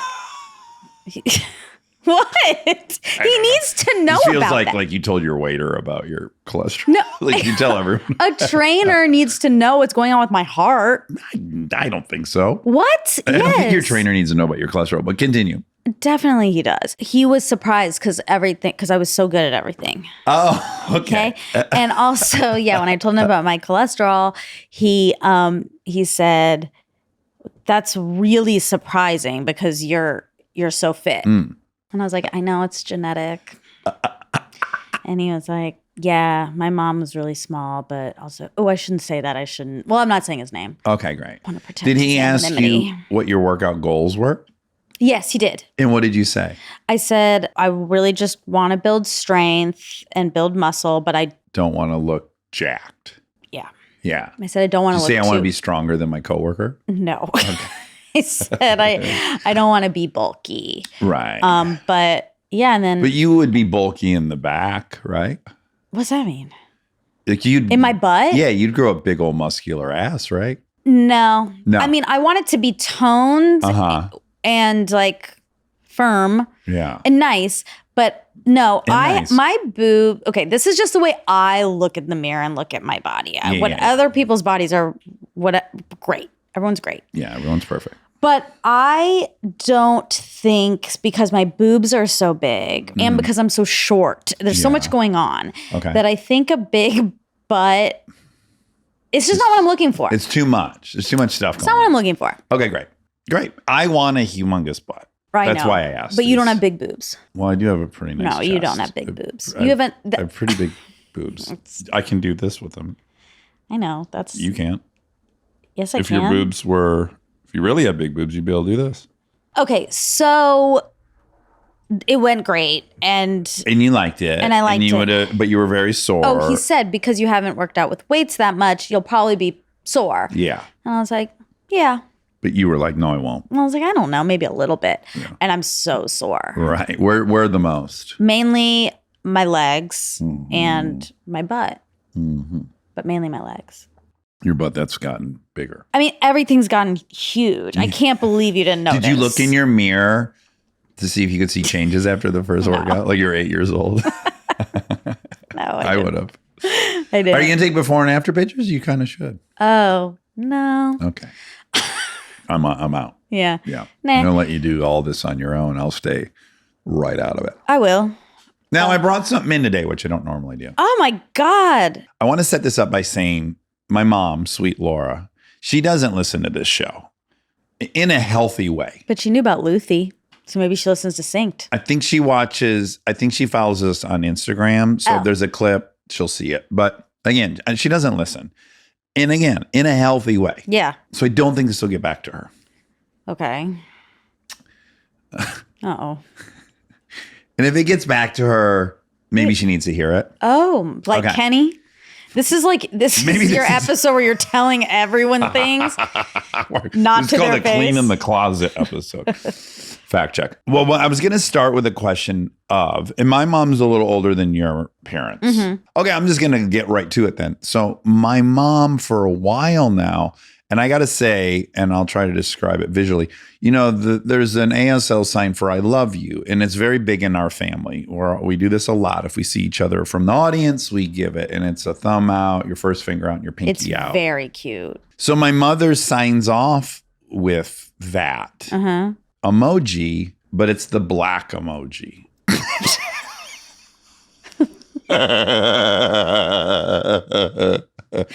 And what's really funny is it's on a lot of the group text to my brother and my sister. And I'm kind of like waiting if No one any said one of the anything? three of us are going to go like, Mom, you probably, I don't think you know what you're doing. And I also, I don't, you're like Wayne telling her because who cares? It's on this chain. But then you're wondering, is she going to send it to someone else? Sure. Is she sending this to everybody? Well, which is Does she even know? Like, I'm going to show you because I can't imagine you even believe me. What's funny though is you have to pick that. Oh, sure. Like, it's not that it's like a default. Okay, I'm doing a screenshot to you right now. And I'm going to shoot it over. Jumps out. It comes in yellow. Exactly. Originally. And so you have to hold. Oh my God. And there's no way she figured out how to hold. What she may have figured out how to do is she accidentally held one time and now it's the white stuck. one's gone. Okay. But I don't even know if she notices it's black. That's what I'm wrestling with. I think the first time you use it, it makes you pick a color. Okay, but I do feel But like it defaults in the past, to yellow. She's been doing this for a while, but it has. And then you got to wonder, is it intentional? I got to guess. I got to ask her. Maybe should we call her? Oh no! Is it going to make her? I don't want to make. She's got a good sense of humor. Okay. Let's see. Okay. Oh my God.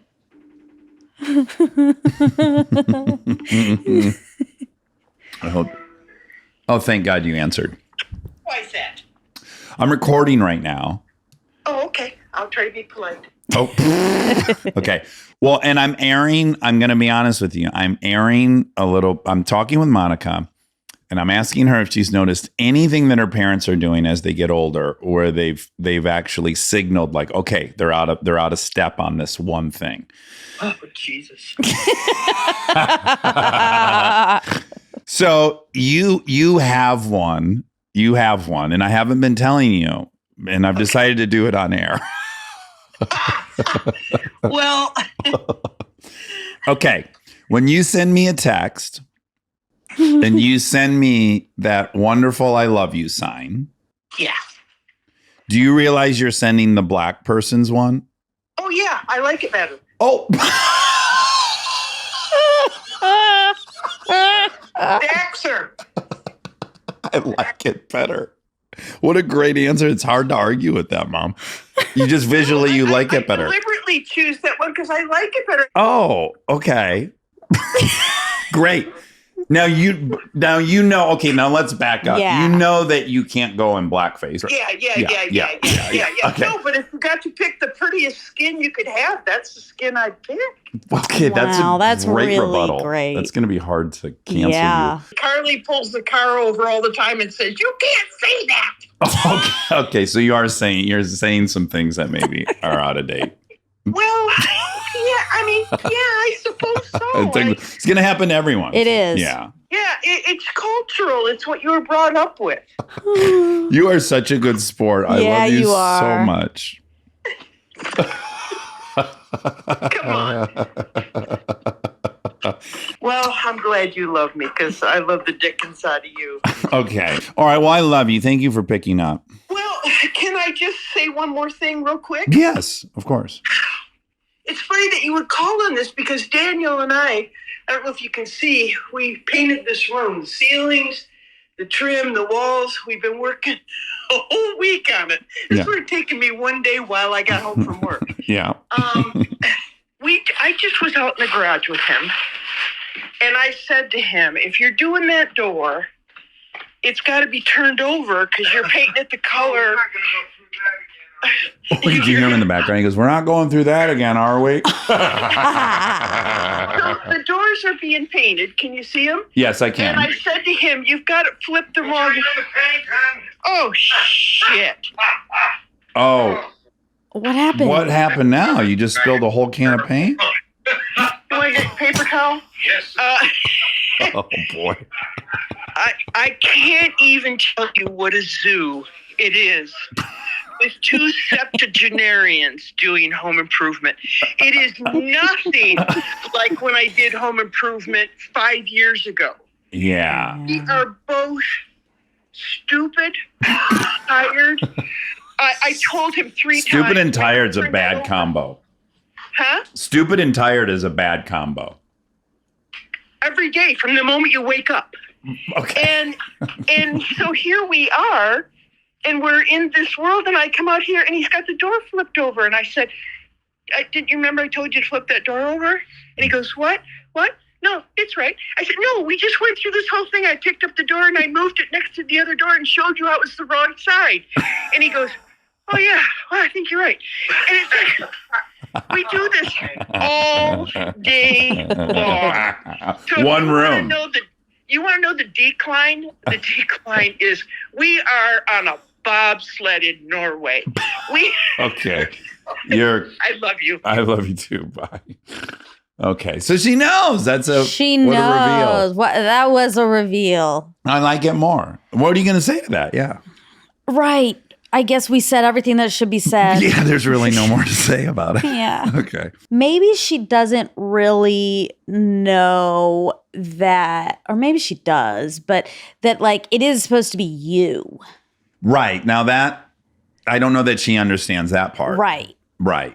Clearly she just not. was like, oh, I like this. Yeah, this is preferable to the lighter colored. Right. But it's not me. It's not my hands. Okay. Anywho. Did I you mean, ask Carly? ultimately what happens is your parents will be 90 and they're at the table.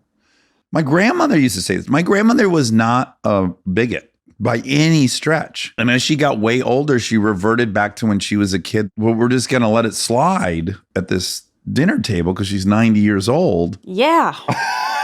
I don't know what to say to that. It is how you grow up. Mm-hmm. And that is why. Like, rest assured, what we're saying right now will change by the time we're 90. It will change. We're never going to land on the thing. That's not how language works. No, for sure. There's a million things that, we do now. We don't have any idea that are going to be wrong. And at some point, your memory will just stop helping you. Like it'll only be that core memory you have. Like you won't even have access to the thing that it evolved into. I guess. I mean, I do think, and like you're going to say unhoused at some point when you're 96 and someone's going to lose their mind. Sure. Yeah. Sure.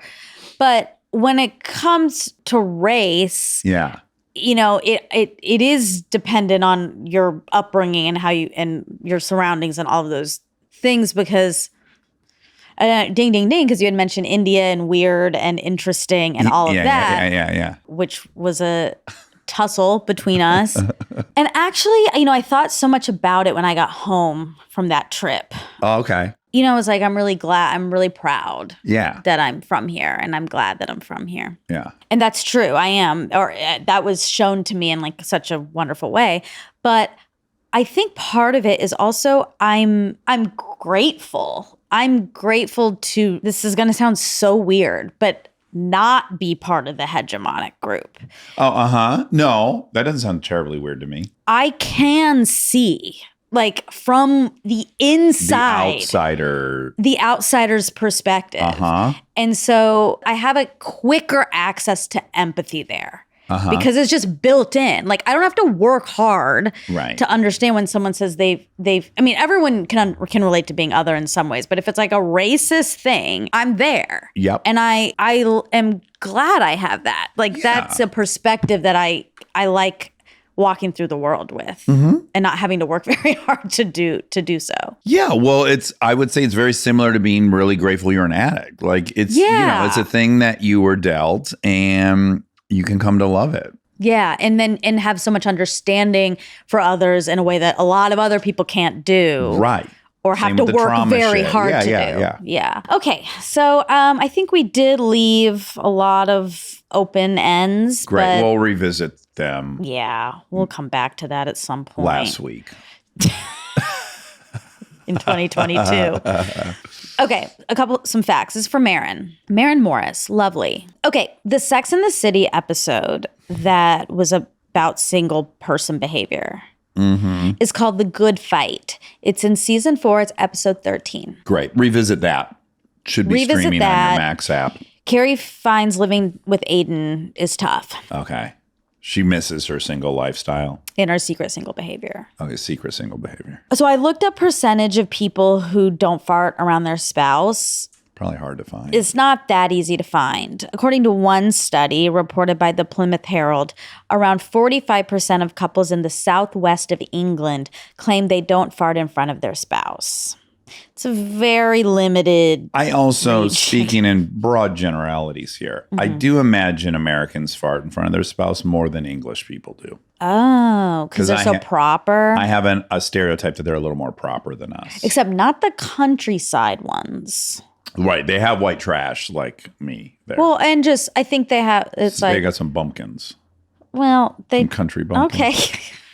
Some hicks. No, I'm not Hicks. Like, just it's more cozy, like in the holiday where she lives in that little like cute, cozy kind of cabin. Wool sweaters. Yeah. In a hearth. Yeah, I don't think those aren't proper. No. Do you think they fart? I still don't think they're farting as much as Americans. In the movie, they fart. Oh, okay. Then I guess that seems high to me, by the way. That 45%'s 45% not I farting. agree. I mean, you're talking about decades together. Yeah, I agree. I think it's weird. Okay, now you said that Spotify reported its first profitable quarter just last year. Yeah. Spotify reported its first profitable quarter in the first quarter of 2024. There you go. Even more recent. Yeah. I mean, that's crazy. It is. Okay. There's a New York Times article on the middle. It's called Diary of a Song. So maybe this is a separate thing. Back up. Yeah. First of all, I heard diarrhea, and I'm dead serious. I'm not trying to do a bit. Okay, so back up really far. What was the setup for that? She talked about a series called Anatomy of a Song. Okay. And that they did one on the middle. Okay. And there is a New York Times piece called Diary Ooh. of a Song, not diarrhea. Okay. I wonder if there's ever been the word diarrhea in a headline of the New York Times. Probably. I'm not. sure. You of think? course. Yeah. Like deaths. Soldiers struck with diarrhea or something. Yeah. Or a lot diarrhea of outbreak. people still die of it. Well, Bill Gates. I found one. Oh, yeah. See? He was remarkably healthy until I need to pay. Until chronic diarrhea nearly killed him. Oh. Yeah. Oh, okay. Chronic. They added chronic to make it more medical. No, diarrhea is the medical What if it's term. a chronic Hershey squirts? Ew. Ew. Otherwise healthy man dies of chronic Hershey squirts. Oh, God. Diarrhea is the medical term, right? Yeah. But if you study it, it's technically Honosreus or Honosrhea. That's right. Yeah. if you're I an know. expert in the field. Okay, Pharrell for Happy, Yeah. 10 attempts, What did I say? 9. Even more. Mm-hmm. I was nervous. I exaggerated. That's generally what I tend to do. No. No, wow. And just confirming, I'm not going to go down the list because we have talked about it before. Okay, I will. Jobs with high suicide rates. Okay. Okay, medical doctors, dentists, police officers, veterinarians, financial services, real estate agents, electricians, lawyers, farmers, pharmacists. Isn't that all the job sectors at that No, point? our job isn't on here. Podcasters? Okay, well, I should have That's a started. huge group for a data group. It 8 million, the last I heard, 8 million active podcasts. That's a huge, right. there's probably more podcasters than dentists. Okay, but that's a good question. How many people do you think? Oh my God, there's more podcasters than dentists. Well, how many people do you think qualify themselves? Like if somebody asks us our job, if somebody asks me my job, Yeah. I say, well, I don't say I'm a podcaster. No, it's very embarrassing. No, it's not. You'd have to say I host a podcast. I do. I Right. say I produce and host. Well, it a is embarrassing. podcast. That's why you don't say podcaster. Be honest. Fine. Oh, it's not that it's embarrassing. It just doesn't seem accurate. It's incredibly accurate. You're a podcaster. But it Yeah. sounds really embarrassing. Why though? Because there's 8 million and it's a punchline in every show you watch. Right. But what's the Who's your new difference boyfriend? between? Oh, he's a podcaster. It's a go-to joke and everything. Yeah, you know what I do say? God, I do. I say I host and produce a podcast network. And you had you had network. That's and true. I know, but you had a lot of things you had produced. Well, I want Yeah. them to know the reality of my life. I'm not just a podcast. I don't just step into the booth and step out. You don't, but the thing that you're making all the money on is actually your podcasting. I hate to break that What do to you you. mean? You're a very good editor. You're very good at a lot of things. The reason you're making a ton of money is because of your personality. It's actually your podcasting. Well, podcasting incorporates all the pieces. The editing is a huge piece of my day. So it has to be included. I could find another editor that would do a good enough job. I could not find another Monica Padman. Okay. I hate, there's like a compliment and you're hurt. Yeah, because I'd like to, I You want kind it of to be would like both. to see you try. I'm serious. And in fact, great. That would free up a lot of time for me. It So would, you it circle would. back. It would, You it circle would. back on that. Anyway, all right. Well, I hate to end on suicide, but that is where we Well, are. it's off in the end. Wow. Yeah. Should we call my mom back to put it back on a high note? See what else she's doing. All right. All right, love I you. love you.